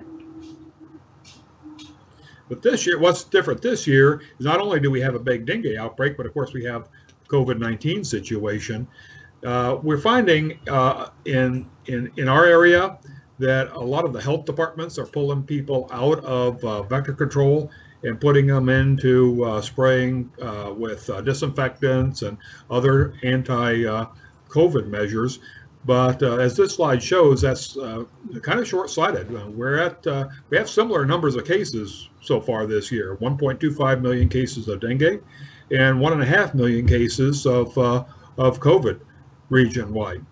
And the dengue outbreak that we're having, at least here in Puerto Rico, normally goes for a couple of years. So to stop vector control at the early stages of a dengue outbreak, which is the one time that we have the opportunity to do something about that, is very short-sighted. And along these lines, the WHO just a couple of weeks ago came out with a statement saying that COVID should not be a reason to stop vector control. And then the CDC and EPA both have issued a statement, which will be coming out in, I believe, the next issue of WWMR, echoing that sentiment. So we're trying to encourage the health departments to maintain their vector control programs, at least in the areas where we have a lot of dengue. Next slide, please. Next slide. Thank you. So our current situation, previous slide now. Our current vector situation here in Puerto Rico is we have a dengue outbreak that has begun. Officially, we have 120 cases of dengue in Arbonet, but that is a number from November. Arbonet hasn't been updated. The Department of Health stopped entering cases of dengue. There has been a large drop in the number of confirmed cases of dengue, not just in Puerto Rico, but throughout the region. And what's happening there is that people are simply not going to the doctor's office. In order to get a test for COVID, you have to go to the doctor's office, get an exam. And everybody knows in a doctor's office right now, it's filled with people that are all coughing and hacking, and nobody wants to go there. So people are just staying at home and suffering through the dengue outbreak. So we really don't know how many cases there are. But by this time in Puerto Rico, based on previous data, we expect it to be certainly in the thousands, 4,000 or 5,000 range, possibly more, so far this year, this calendar year. Anyway, you have over 2 million Brazilians have been infected in the past year. Caribbean cases are up 350% year over year, and the case counts in Puerto Rico are rising very rapidly. We have the additional problem, like others have mentioned with Aedes aegypti, is that our traditional insecticides are ineffective against this mosquito. So if I can have the next slide, please. This is one of many tables of insecticide resistance data that we've generated. It comes out of our lab run by Nicole Nazario. She does a great job with our insecticide resistance testing there. The principal insecticide that is used by municipalities in Puerto Rico is Evolure 4,4, and that's a permethrin-based product. And you can see here in 3 big cities, San Juan, Bayamon, and Carolina, that our samples of Aedes aegypti show that almost complete total resistance. I mean, no insecticide really works well against Aedes aegypti. Such a large percentage of them are indoors. In Puerto Rico, we find about 40% of the homes have Aedes aegypti breeding inside. They really never get outside, except possibly to lay eggs. And so any insecticide is not, or any adulticide is not that effective against them under the best of circumstances. But with this level of insecticide resistance, you're just not going to get any control. Now, what that means operationally is shown in this next slide. Next slide. This shows Carolina, which is one of the major cities in Puerto Rico. It's the city in which the San Juan Airport is located. If you fly to Puerto Rico, get off the plane, you'll be in Carolina. The blue line there is our graph of our from our trap data in 6 different locations in Carolina over time. The vertical red lines are spray dates when the Carolina Department of Health was out spraying their Evilor for mosquito control.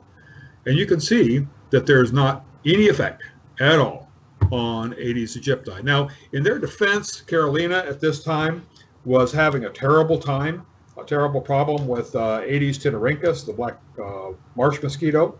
And that was really what their target was. And that mosquito, like most of the species of mosquitoes in Puerto Rico, is highly susceptible to permethrin. And we have pictures of scooping these things up in dustpan full. I mean, giant scoops of their bodies. But in terms of the public health significance, absolutely no impact whatsoever. Great help for the nuisance mosquitoes, but no public health significance of this spray. And certainly no value in stopping dengue. Denarynchus is not a dengue vector. Next slide. So clearly we have to find a different way to combat dengue here. And I think this is a recurring theme that you've heard from previous speakers, and it is certainly true here in Puerto Rico. Next slide. Right now, dengue appears to be confined to hotspots. We can identify hotspots a couple of different ways. Computer modeling, I'm talking about that here in just a second, as well as our own trapping network. We have a trapping network of some 2,000 traps across the island, and then we do PCR testing of the mosquito pools that come out of that trap, about 1,000 or so pools a week. And that enables us to see those places where dengue transmission is actually going on. Most of those traps have never produced a positive pool, but in the traps that do produce a positive pool, they consistently do so, or traps in the immediate vicinity consistently do so. So we get positive pools from the same place over and over again. Now, one of the big questions that we have here is we have a lot of history of dengue outbreaks, and we can, under normal circumstances, we would be able to predict what dengue would be doing here based on historical data. But one big question that we all have is what is the effect of the lockdown here on the spatial epidemiology of dengue? Everybody being confined to their houses, certainly that's going to change the spatial relationships that we rely on from historical data. And Puerto Rico is still strongly locked down. As a result, we're seeing, just through anecdotal data, a big increase, or quite a few reports of entire families being infected with dengue. That was a very rare thing in the past, but now it's more and more common. We have a number of examples of that. We are hoping that if the lockdown can start getting eased up a little bit, that the epidemiology will revert back to its normal pattern. And so we are proceeding under the assumption that that's going to happen, certainly by the middle of summer, because without that, we're just flying blind, because if we don't know what it's doing now, we won't have any way of predicting what it's going to do in the future. So we are really hoping that it's going to begin showing a more normal pattern than what we've had. But at least right now, the lockdown appears to be keeping dengue confined to these hotspots. So our principal effort is finding those hotspots and working with the municipality to reduce Aedes aegypti inside those hotspots. Next slide.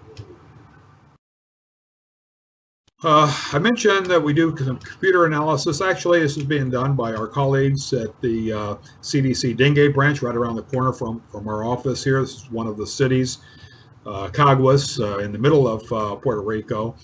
Caguas traditionally has a hotspot right smack dab in the center of it. Well, you can see here both dengue and the Zika outbreak in 2016. Next slide. We can zoom in on those hotspots to fairly low levels, fairly high levels of resolution. The picture here in the center shows the hotspot from the previous dengue outbreak, or the predicted outbreak, predicted dengue hotspot, and the orange shows the measured hotspot for Zika in 2016. The picture on the right shows the predicted current hotspot for dengue. And the little blue dots there are where our traps are. So we've concentrated our traps in the vicinity of these hotspots.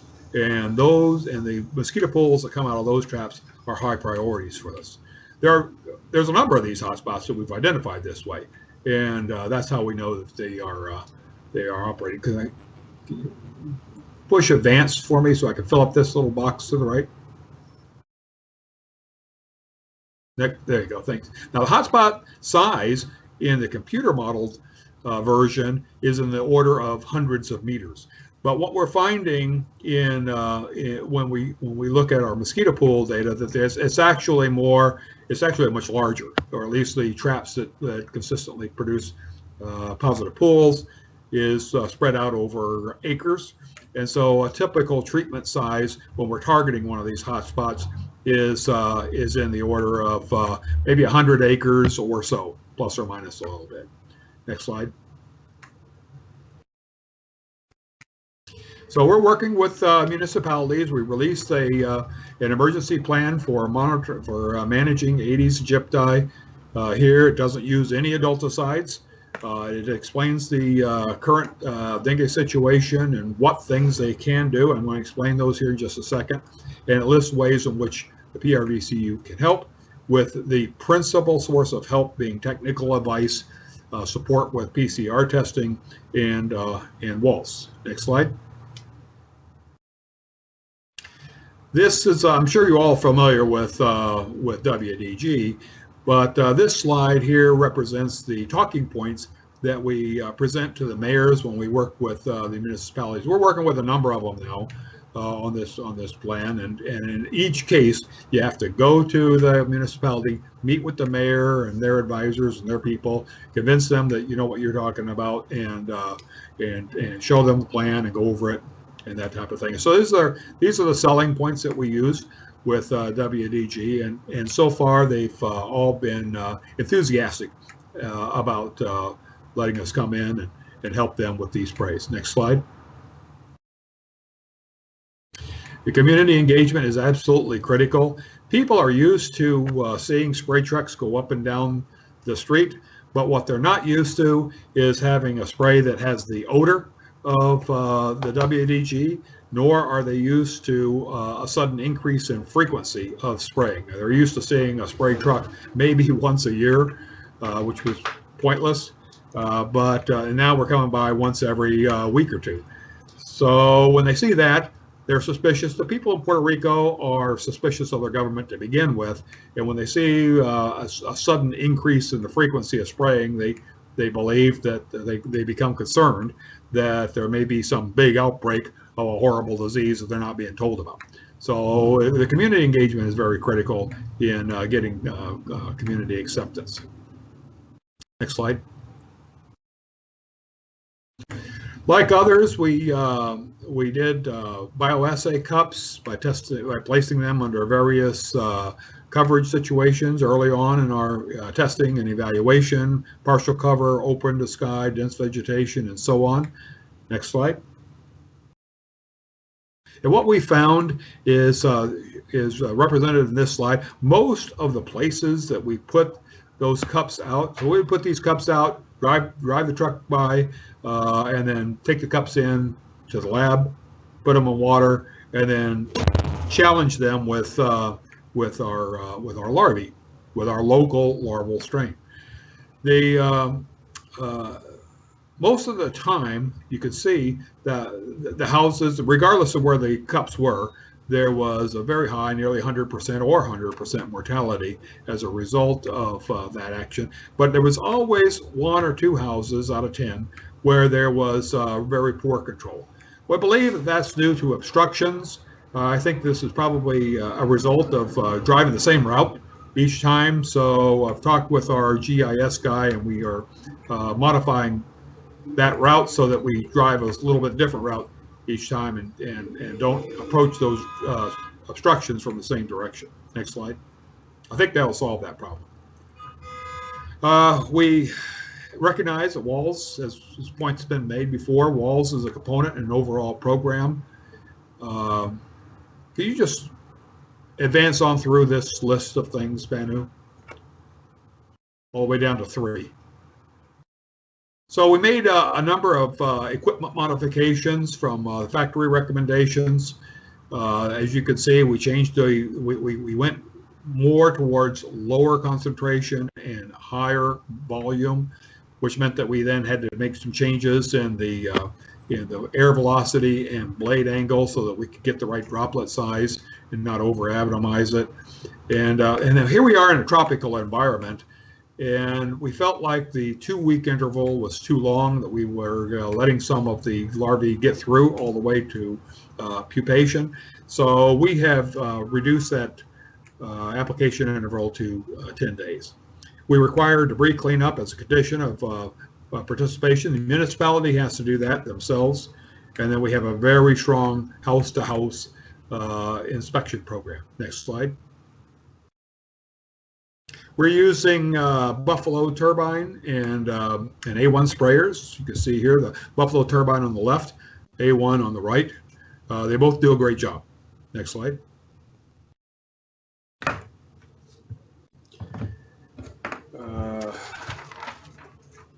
This is some water-sensitive paper placed at 100 meters from where the truck was spraying. You can see where these droplets are landing. We're getting, 1 or 2 of these droplets would be enough in, say, an 8-ounce droplet cup of water to kill the larvae. So we're getting pretty good coverage out to 100 meters from the spray point. Next slide. We're getting good deposition in front of the houses. We have a lot of 2-story houses here in Puerto Rico. The houses are all made out of concrete, and they all have flat roofs. And those flat roofs become little swimming pools with about 1 inch of water that they hold on to for weeks at a time. Sometimes they don't ever dry out. It rains almost every day sometimes.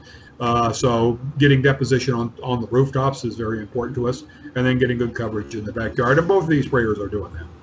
Next slide. Debris alone, just picking up the debris, just getting the city to go along and pick up the trash has just by itself reduces gypti up to 50%. So that's been a major contribution. We still have a lot of debris laying around here from Hurricane Maria, which was 2017. So that's been very beneficial to us, and it makes the neighborhoods look better. Next slide. Our home inspections, homeowner training is critical. Like I said, 40% of the houses have mosquitoes breeding in and around their homes. Here we're tropical here, so there's a lot of these houses. There's really not a clear definition between what's inside the house versus what's outside of. There's a lot of flow in and out, and so working with the homeowners to show them what the larvae look like, what the breeding sites look like, how to take care of them has been very important. We quantified this with a CAP survey. CAP stands for Knowledge, Attitudes, and Practice. Next slide. And it was very useful. One of the things that it helped identify was why we have so much insecticide resistance. Before I was in Puerto Rico, I worked with the islands in the Pacific, and I saw a lot of insecticide resistance on those islands too, including islands that had not sprayed for mosquitoes in decades, didn't even have spray equipment or insecticide, but you still found Aedes aegypti that were resistant. And the reason for that is shown here in this. If you can just click advance one time. That one line there, if you use insecticide inside your home in the last month, well, 85% of them in one place, and another 60%, or another 83% in another place. And that's the problem in terms of resistance here. You have a lot of people that are spraying for cockroaches and ants and all the other things, all the other tropical insects that come in and molest people inside their homes.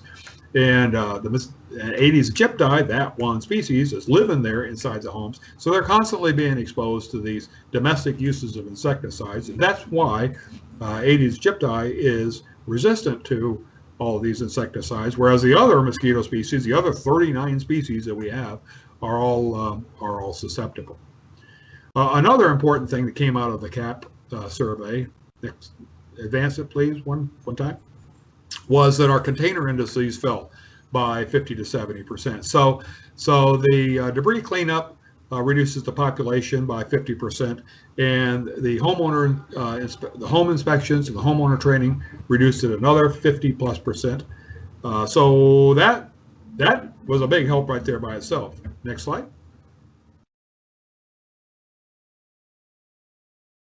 So so WALS didn't really have to do a whole lot to improve the situation. Now we find when we first worked in a town called Bayamon, and when we worked there, the houses there, or the program there, tested just WALS without the debris cleanup, without the homeowner training and that type of thing, and we got a 30 to 40% reduction in Aedes aegypti just by itself. And that's similar to what some of the other studies have reported, such as the one that recently came out towards the end of last year in the Journal of American Mosquito Control. So it's a fairly modest reduction in mosquito control, but it has a big effect, especially when combined with those other measures in reducing the risk of dengue. Next slide.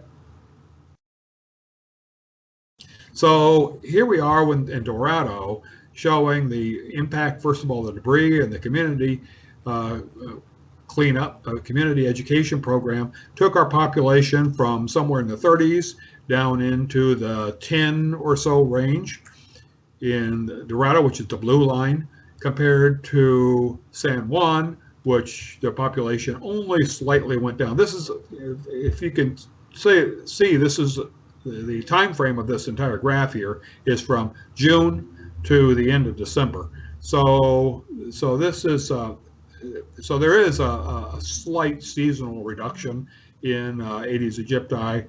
By the end of December, we're pretty much at the low point for the year. Not much. We pretty much have Aedes aegypti, plenty of them for an outbreak all year round, but there is a slight drop.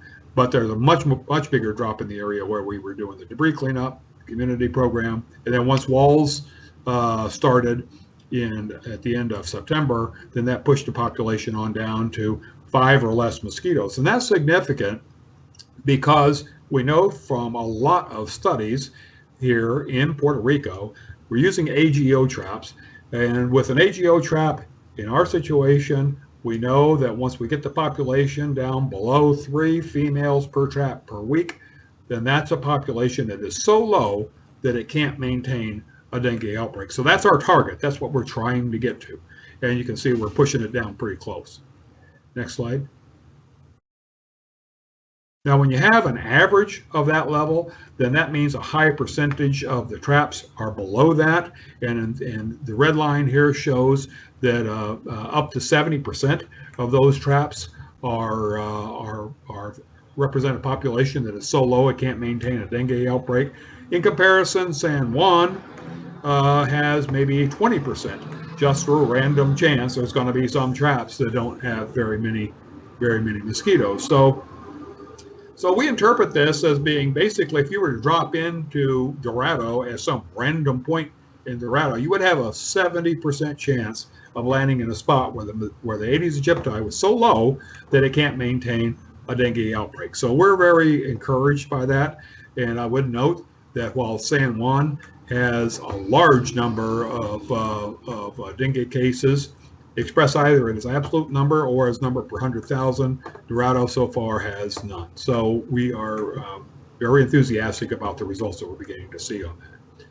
Next slide. Bayamon by itself, using WALS by itself, that was able, even though there was a very modest reduction in the mosquito population, there's a significant increase in the number of traps, or the proportion of traps that represent a population too low to maintain a dengue outbreak. So we believe the epidemiological consequences of reducing the population, at least this time of year, are significant enough, even by themselves, to warrant the use of WALS. Next slide. So WALS plus debris removal from the municipality and community engagement really is the only effective way to reduce the gypti right now. You can just go ahead and click on through this, Banu. There you go. Thanks. I think probably the main takeaway point here is it's not perfect. No, it's not going to give you the same type of control that that maybe you would like to have. It'd be great if we could go out and spray and have a 90% reduction in the vector, but that's not going to happen. What is going to happen is we can get this population down to levels, especially in these hot spots where they're unable to keep that dengue outbreak going, and that's really what we're trying to do. We're extended that program now to these other cities. These cities are for the most part, are next to each other and represent the heart of the metro area, the most heavily populated part of Puerto Rico. And so that's our concentration area right now. Next slide. So targeting hotspots is our best chance to mitigate this outbreak. And WALS is our main tool for doing that. WALS, along with debris cleanup, along with community engagement. We're having a really great acceptance by the mayors. The public has been accepting of this as well. And by targeting these hotspots, this makes the whole program financially practical for us. Okay, next slide. So thank you very much, and I'll be glad to answer any questions you may have. Leanne? All right, thank you so much, Dr. Brown. We do have we're going to do one question, I think.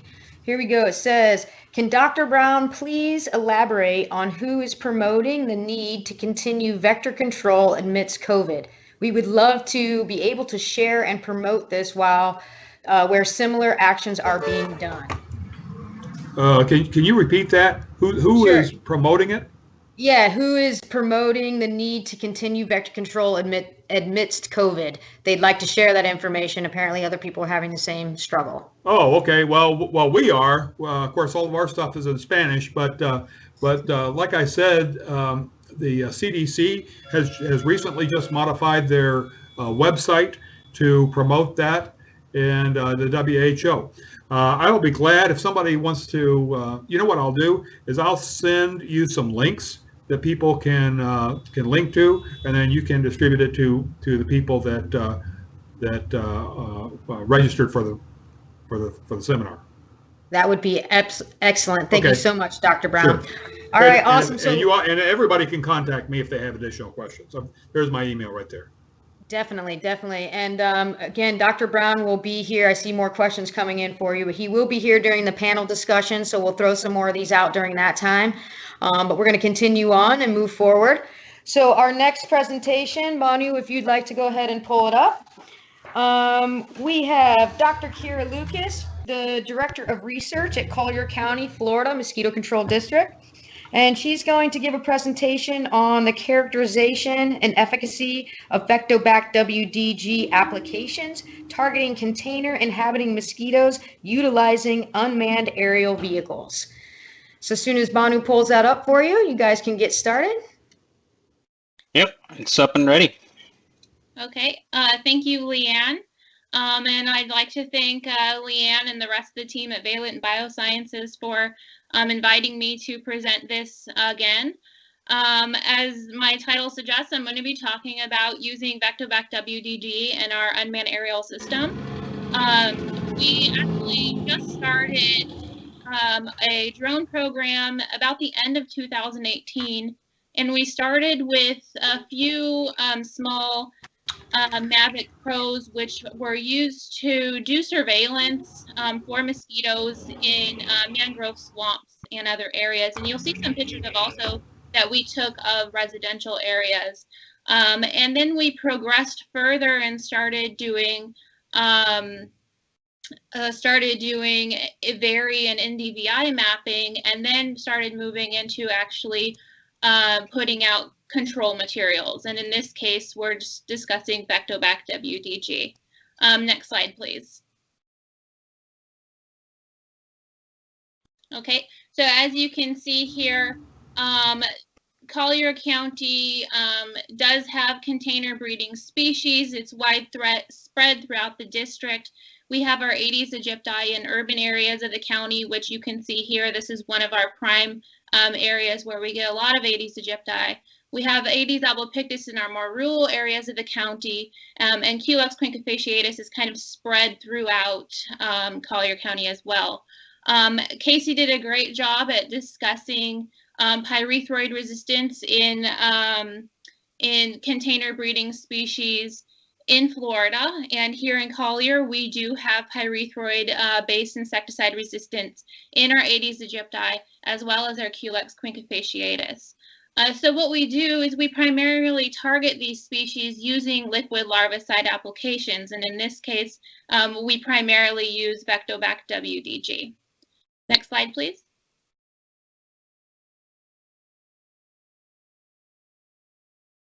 So just a brief history of our liquid larvicide applications here in Collier when it comes to targeting container breeding species.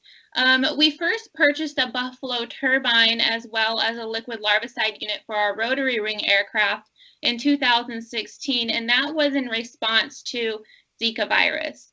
We were getting imported cases into the county, and we established a really great relationship with our local health department, and we were able to identify areas that were at risk and then apply the VectoBac WDG to those areas. Then in 2019, we expanded our capabilities. We purchased an A1 Super Duty as well as 2 A1 Misters. Our Super Duty is used to put out VectoBac WDG. Our 2 A1 Rangers are used to put out VectoBac 12AS or Aquabac XT, and those aren't used for controlling Aedes aegypti, but more out into the flooded fields. And then when we were expanding our drone program, we purchased a Precision Vision liquid application system for our PV-13 drone. This was in 2019. And our idea for using this to target container breeding species was to do more fine-tuned applications. So as Isik was discussing, these are kind of patchy in their breeding, and so instead of maybe putting out an entire 100 to 200 gallon tank from a buffalo turbine or A1 mister, maybe we just needed to target a smaller patch of area that may be breeding in the neighborhood. Next slide, please. So this is our PV-13 drone that we purchased. It has a tank capacity of 2.5 gallons. So roughly with VectoBac WG, we're hitting about 5 acres before the tank needs to be refilled. The payload capacity is 13 pounds, and the flight time is about 15 to 30 minutes, and that's about enough for one tank. Next slide, please. Okay. In terms of our VectoBac WDG applications, these are the specifications that we're using. We use the standard 1/2 pound per acre or 1/2 gallon per acre. We have a flow rate of 40 ounces per minute, and the liquid larvicide system is fine-tuned with this particular nozzle type that produces fine, extra fine droplets to produce the proper droplet size for VectoBac WDG. We have 4 nozzles there. We're applying at about 30 feet above the highest point. So if we're above the ground, we're at 30 feet, or if we have a building, we're 30 feet above the buildings there. And then our speed, we're going at about 10 miles per hour right now. Next slide, please. So I'm just going to discuss kind of how we characterized the drone and then some of our efficacy results. I'm not going to go into too much detail on experimental design, but we did have 2 design methods to determine the effective swaths. One was an into the wind design method, and one was a crosswind design method. And we worked with Valent BioSciences. Leanne put all of this together for us. And I highly recommend if you ever need any assistance, Valent does a really good job for technical support. So we had here a 75-foot sampling line where a chromatote card was placed every 3 feet. A larval assay cup was placed every 6 feet for between 15 and 69 feet for a total of 10. And of course, we did 3 replicates. Valent did all of our analysis for our droplets, and we did all of our larval assays in-house. Next slide, please. Okay, here's our results. And I'm just giving you an idea of what you might expect if you decide to start a drone program and to apply with it, to apply material with a drone program, what you would expect to see in terms of your droplet size as well as your effective swath. So we got a average droplet size of 216 microns across all 3 of our replicates, which is great for WALS applications. If you see on the very right hand of this screen, our larval assays displayed a mortality greater than 90% between our 45 and 69-foot stations. And that indicated to us, along with our droplet distribution, that we got about a 24-foot effective swath here. And that's for our narrowest swath. So that's what we would expect if we were going into the wind. Next slide, please. Okay, and then our next, we wanted to look at crosswind, and this is more likely how we would be applying the material. So again, we were using a 200-foot sampling line here. We placed a chromatote card every 5 feet, a larval assay cup every 10 feet between the 30-foot and the 120-foot stations. Again, Valent BioSciences did all of our droplet analysis for us, and our larval assays were performed in-house. Next slide, please. And our results for this, we got a good droplet size here of 235 microns, a little bit larger than we would like, but you know, with the changing winds, things can be variable. If you look again at our very right-hand side of our percent mortality in our larval assay cups, we did see a greater than 90% mortality between our 40 and 80-foot stations. And to us, that indicated, along with our droplet distribution, that we obtained an effective swath of 40 feet on average. And so when we consider our crosswind design and our into the wind design, we decided that we would continue on with a swath of 30 feet. That's how we calculated our flow rate. We felt that that swath was perfect for this type of application, and we decided to move on to semi-field trials. Next slide, please.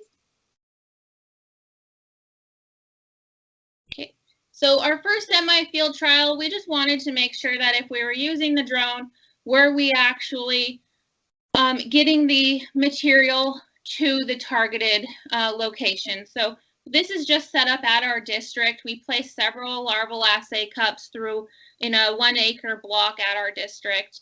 There were 10 that we put in, and we tried to put them kind of like in open spaces, but also into some cryptic habitats. And all of our larval assay experiments were done here at our laboratory at the district. Next slide, please. And then here you can just see kind of some of the locations that we put them in. This was just, we put the 3 replicates out, and then we just interchanged the lids as we did our passes. And we kept about a 15-minute interval between each pass to prevent any material from the first pass to drift into our next replicate. Next slide, please. And these are pictures of just our drone doing the application. On the left-hand side, this is Peter Brake. He's our Director of Technical Development, and he's the one who manages our drone program. So if you actually have any technical questions, he's the best one to reach out to, and I have his email at the end of my presentation. We use these iPads to set up our flight maps and to actually do the maps, and it fits right on the controller. Works really well, and this is what you would expect to see as you were designing the experiment. Next slide, please. And here's our results from our semi-field trial. You can see we had about 6 flight lines within this 1 acre block.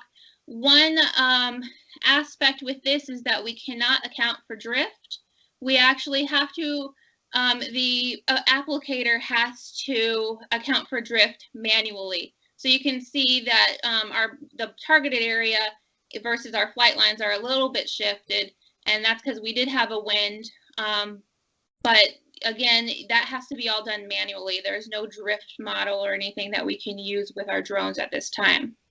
But what we did see was nearly 100% efficacy was achieved by 24 hours when compared to our non-treatment controls.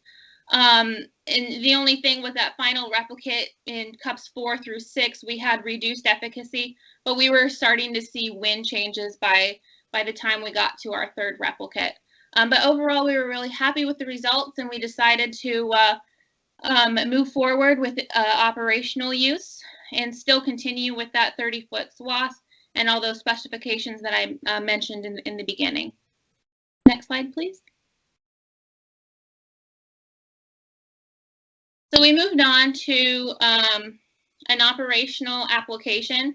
This particular area is in a industrial park. We did several things here to collect data. We placed larval assay cups as well. 10 were put throughout the area. Some, again, in cryptic habitats. All those larval assays were performed at our laboratory here. We also did a series of landing rates, larval dips, and placed a BT trap in the area to do some surveillance after the mission. Next slide, please. And here's what this area looks like. So this is again, an urban industrial park. This particular site breeds tons of Aedes aegypti as well as Culex quinquefasciatus.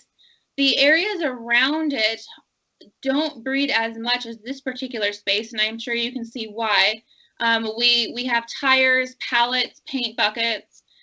There's all kinds of storage containers, pipes everywhere. There's debris. Anything there that's holding water is breeding Aedes aegypti. And we have lots of vegetation that's growing. And this place has kind of been abandoned. And if you see in the right-hand picture, those crates that are sitting up on the 3rd level there, they actually have rivets in them, and each rivet is holding water and breeding hundreds of mosquitoes. So it's a it's a big site for our Aedes aegypti, and when we thought, let's try an operational treatment, we thought this would be the perfect location to do our first treatment. Next slide, please. Perfect.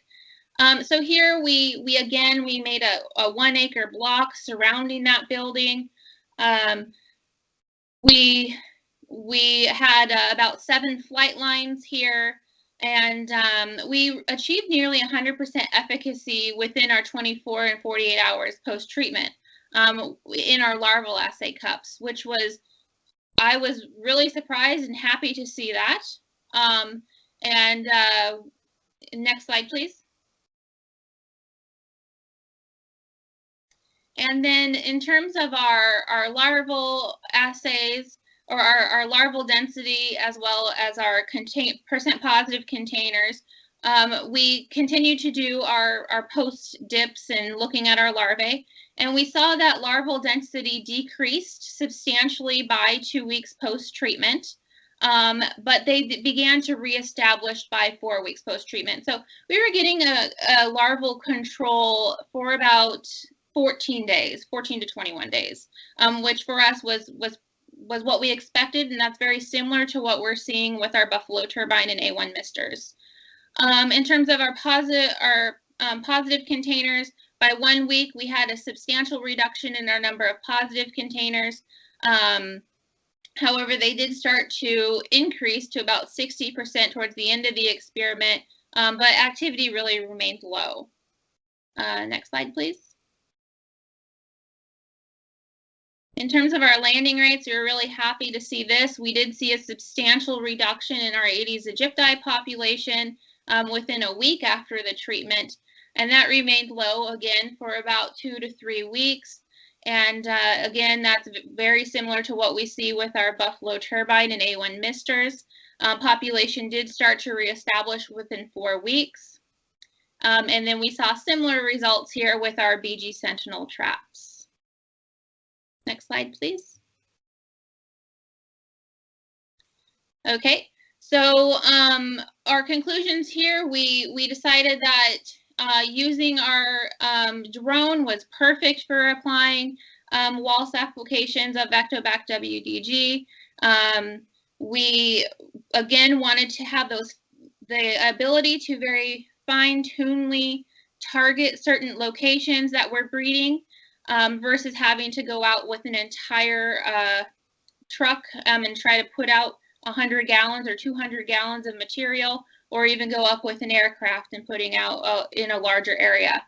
So under standard conditions, our flow rate of 40 ounces per minute at 10 miles per hour and a swath of 30 feet was suitable to deliver that material to cryptic and exposed containers.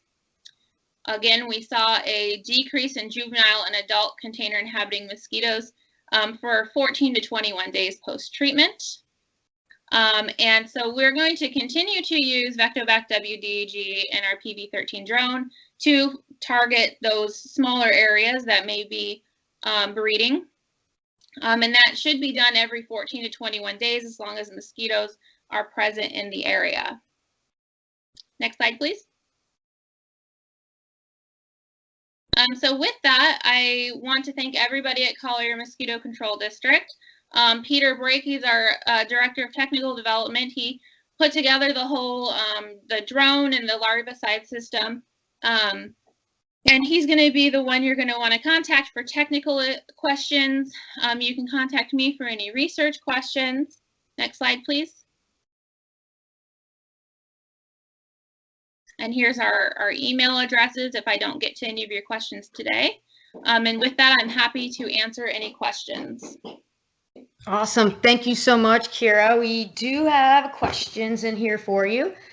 All right. So the first one, what are the regulatory limitations on using drones for mosquito control in Florida? Can they be used in residential treatments, for example? So yes, they can be used in residential areas. We are regulated so that we shouldn't be applying over people, but we do apply at times where people are most likely indoors, and we have an aggressive public relations program that that reaches out to the public and let them know that we're going to be applying with the drones. All right, awesome. The next one says, have you tried drone applications for floodwater, fresh and salt mosquitoes? So yes, we do. We do apply granular material. We're currently using natural RG30, but we do have plans to move forward with VectoMax FG and Vecto Prime FG. And we're doing some of our pre-treatment in our mangroves using our drones right now. Awesome. The next question is, with Part 107 restrictions, how do you address flying the unmanned aircraft over populated areas? So I do have Peter here with me, and he has more experience with that. So Peter, would you like to answer that? Sure. So under the COA that we have, we don't fly under Part 107. We have to have a Part 91 COA. The 107 has restrictions with hazardous material, so therefore we have to go with the Part 91 COA. The application over residential areas is okay as long as they're not flying over people. All right, thank you. And I think that kind of answers this next question. How do you clear the COA for flying over neighborhoods? That's kind of the same question, right? Mm-hmm. Okay, the next question says, how accurate are chromocoat cards in droplet measurement? That's probably a Leanne question. Oh, okay. Let me ask her real quick. So the chromochrome cards are pretty accurate. I mean, there's a few things you have to make sure they're dry and not smeared and things like that, so you don't skew some of your data. But actually, it's very accurate. One of the reasons that we use it because it shows not only the average size of the droplet, but the number of droplets and the drop density throughout your whole entire swath. So that's one reason why we use that thing, so we know how many droplets are at the front of your swath and how many are at the end and how large all those are. So the chromocoats, as long as they are dry and they have the proper red dye in them so that the scanner can see it, they are very accurate. And Banu, if you want to kind of jump in here, I know you did some studies comparing some different things when you first put this program together. Any extras on that? It works pretty good in getting you the information that you need for deciding how the sprays are actually doing. And we have two different types of resolutions on that. So we have a lower resolution one, and we have a high resolution, HD resolution scanning as well. So depending upon the need, depending upon the equipment that we're actually spraying, we can switch between these two resolutions. For most of the equipment that's out there, we can do with our standard resolution analyzer. But if you actually require that there's an equipment that's producing really consistent small droplets, then we'll switch on to the high resolution droplet analyzer. But yeah, it's good for what we're trying to do. So operationally, we've seen that it correlates with not only the efficacy, but also with the droplet density. We can see that the efficacy is also correlated.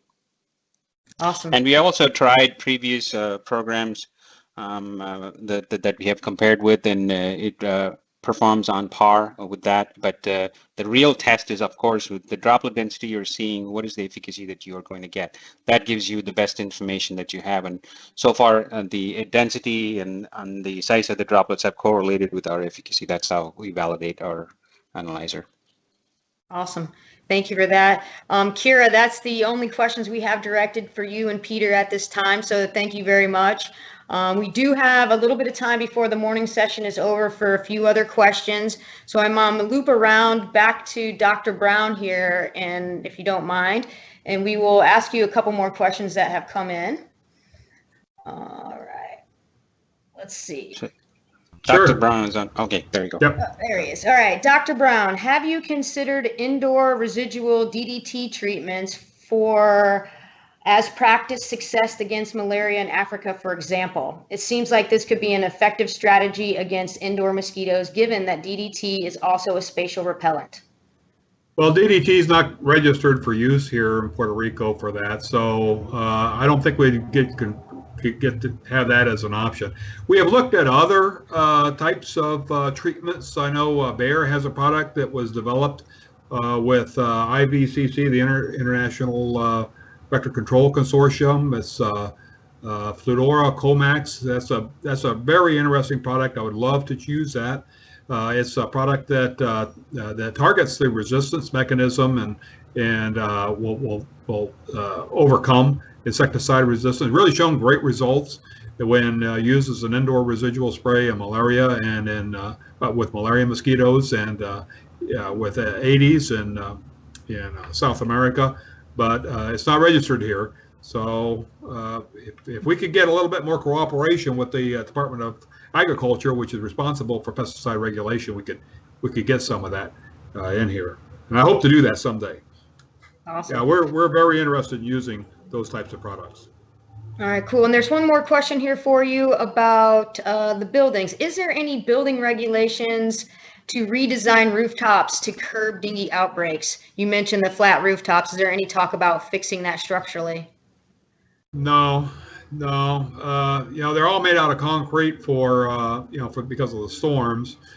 They're all like that because storms and earthquakes, really. They're all like that, and when they're built originally, then they don't have that problem. But over time, I mean, these things are old. I mean, everybody has 50, 100-year-old buildings here, and over time they've just sagged here and there, and nobody's got the money. I mean, the whole place is broke. So no, that's just not going to happen. Yeah. All right, great. Thank you for that, Dr. Brown. Kira, Sure. We do have a question for probably Peter, actually, if he's still there with you. I promise they're not coming after me. Okay, we have how much product does the drone hold, granular and liquid? And do you need to be licensed through the FAA in order to operate your drone?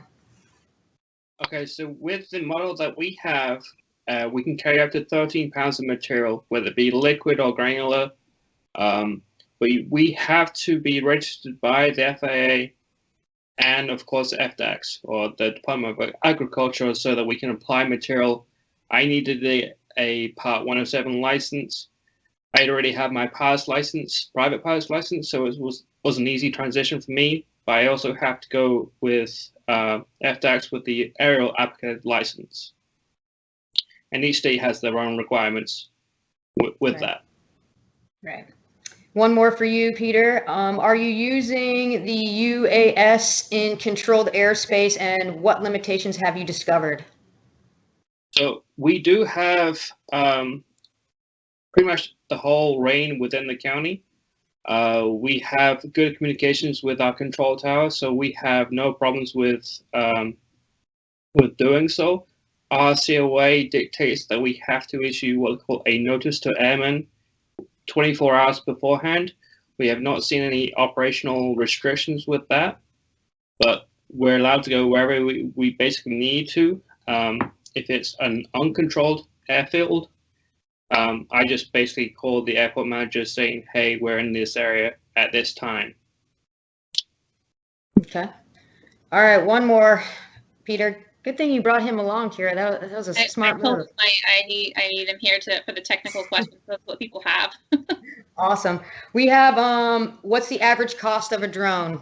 I know that varies based on the size and everything, but so they can really be really inexpensive, or they can be really expensive. Just depends on how much payload you want to carry. In theory, if you have, say, a Mavic Pro Platinum, they start around $1,000. And they can drop rockets. FDACS sees that as an aerial application, and they go all the way up to, say, $50,000, $60,000 if you have, say, 35, 40 pounds worth of material. okay. So it can be varied anyway, but the entry level for, I would say, the granular side, you're looking at about anywhere between $20,000 to $35,000 and going up to, say, $60,000. All right, awesome. Kira, we have a question coming in directed for you. For your larval containers, is there a suggested size and water level within those containers? I'm assuming that's for the bioassays. Yeah, so what we're using right now are just oatmeal cups. They're big enough to, we flood them with about 100 mils of water, and that's been working really great for us. And we try to be environmentally conscious, so we're using biodegradable cups and all of that too. So there's a company that produces those, and we buy from them. Yeah, and just to add on, we do the same thing, except for our containers are plastic, little 6-ounce plastic containers with lids, and we also flood with about 100 mils of water, so it's consistent. All right, so I think this is about all of our time that we have for the morning session. In about 1 minute, you will all be receiving an email from me, which is basically the link to the afternoon session and things like that. If for some reason you log back on to the morning session, you'll be able to access that link. It'll be displayed on the screen, so you'll want to click on that. Otherwise, you will be receiving an updated email here in the next 30 seconds, I hope. If for some reason you don't receive them or you have additional questions, you all have my contact information. Just send me an email and we'll work on getting that together. Our lunch break is 1 hour long. It'll be about 1 hour and 4 minutes because we're just a few minutes early. So try to be back on Leanne? time. Oh, yes, sir. Yeah, so there were a couple of questions here on the bottom. Okay. Should we do it, or can we reserve it for the 3 to 4 when we have the open forum time? Yeah, We can still pull these questions from this link if you we'll pull there's only 4 or 5 left. There is one. Can I have info for the bio cups? I will make sure to supply that to you, Heather. I see you. So yes, and these other questions are more for panel. So I wanted to ask everyone those questions. So I'm going to leave those 4. So, okay. So that is the end of our morning session. Thank you very much. We will see you all in the afternoon session. Again, 1 hour and 4 minutes, and we will see you back here. Have a great lunch.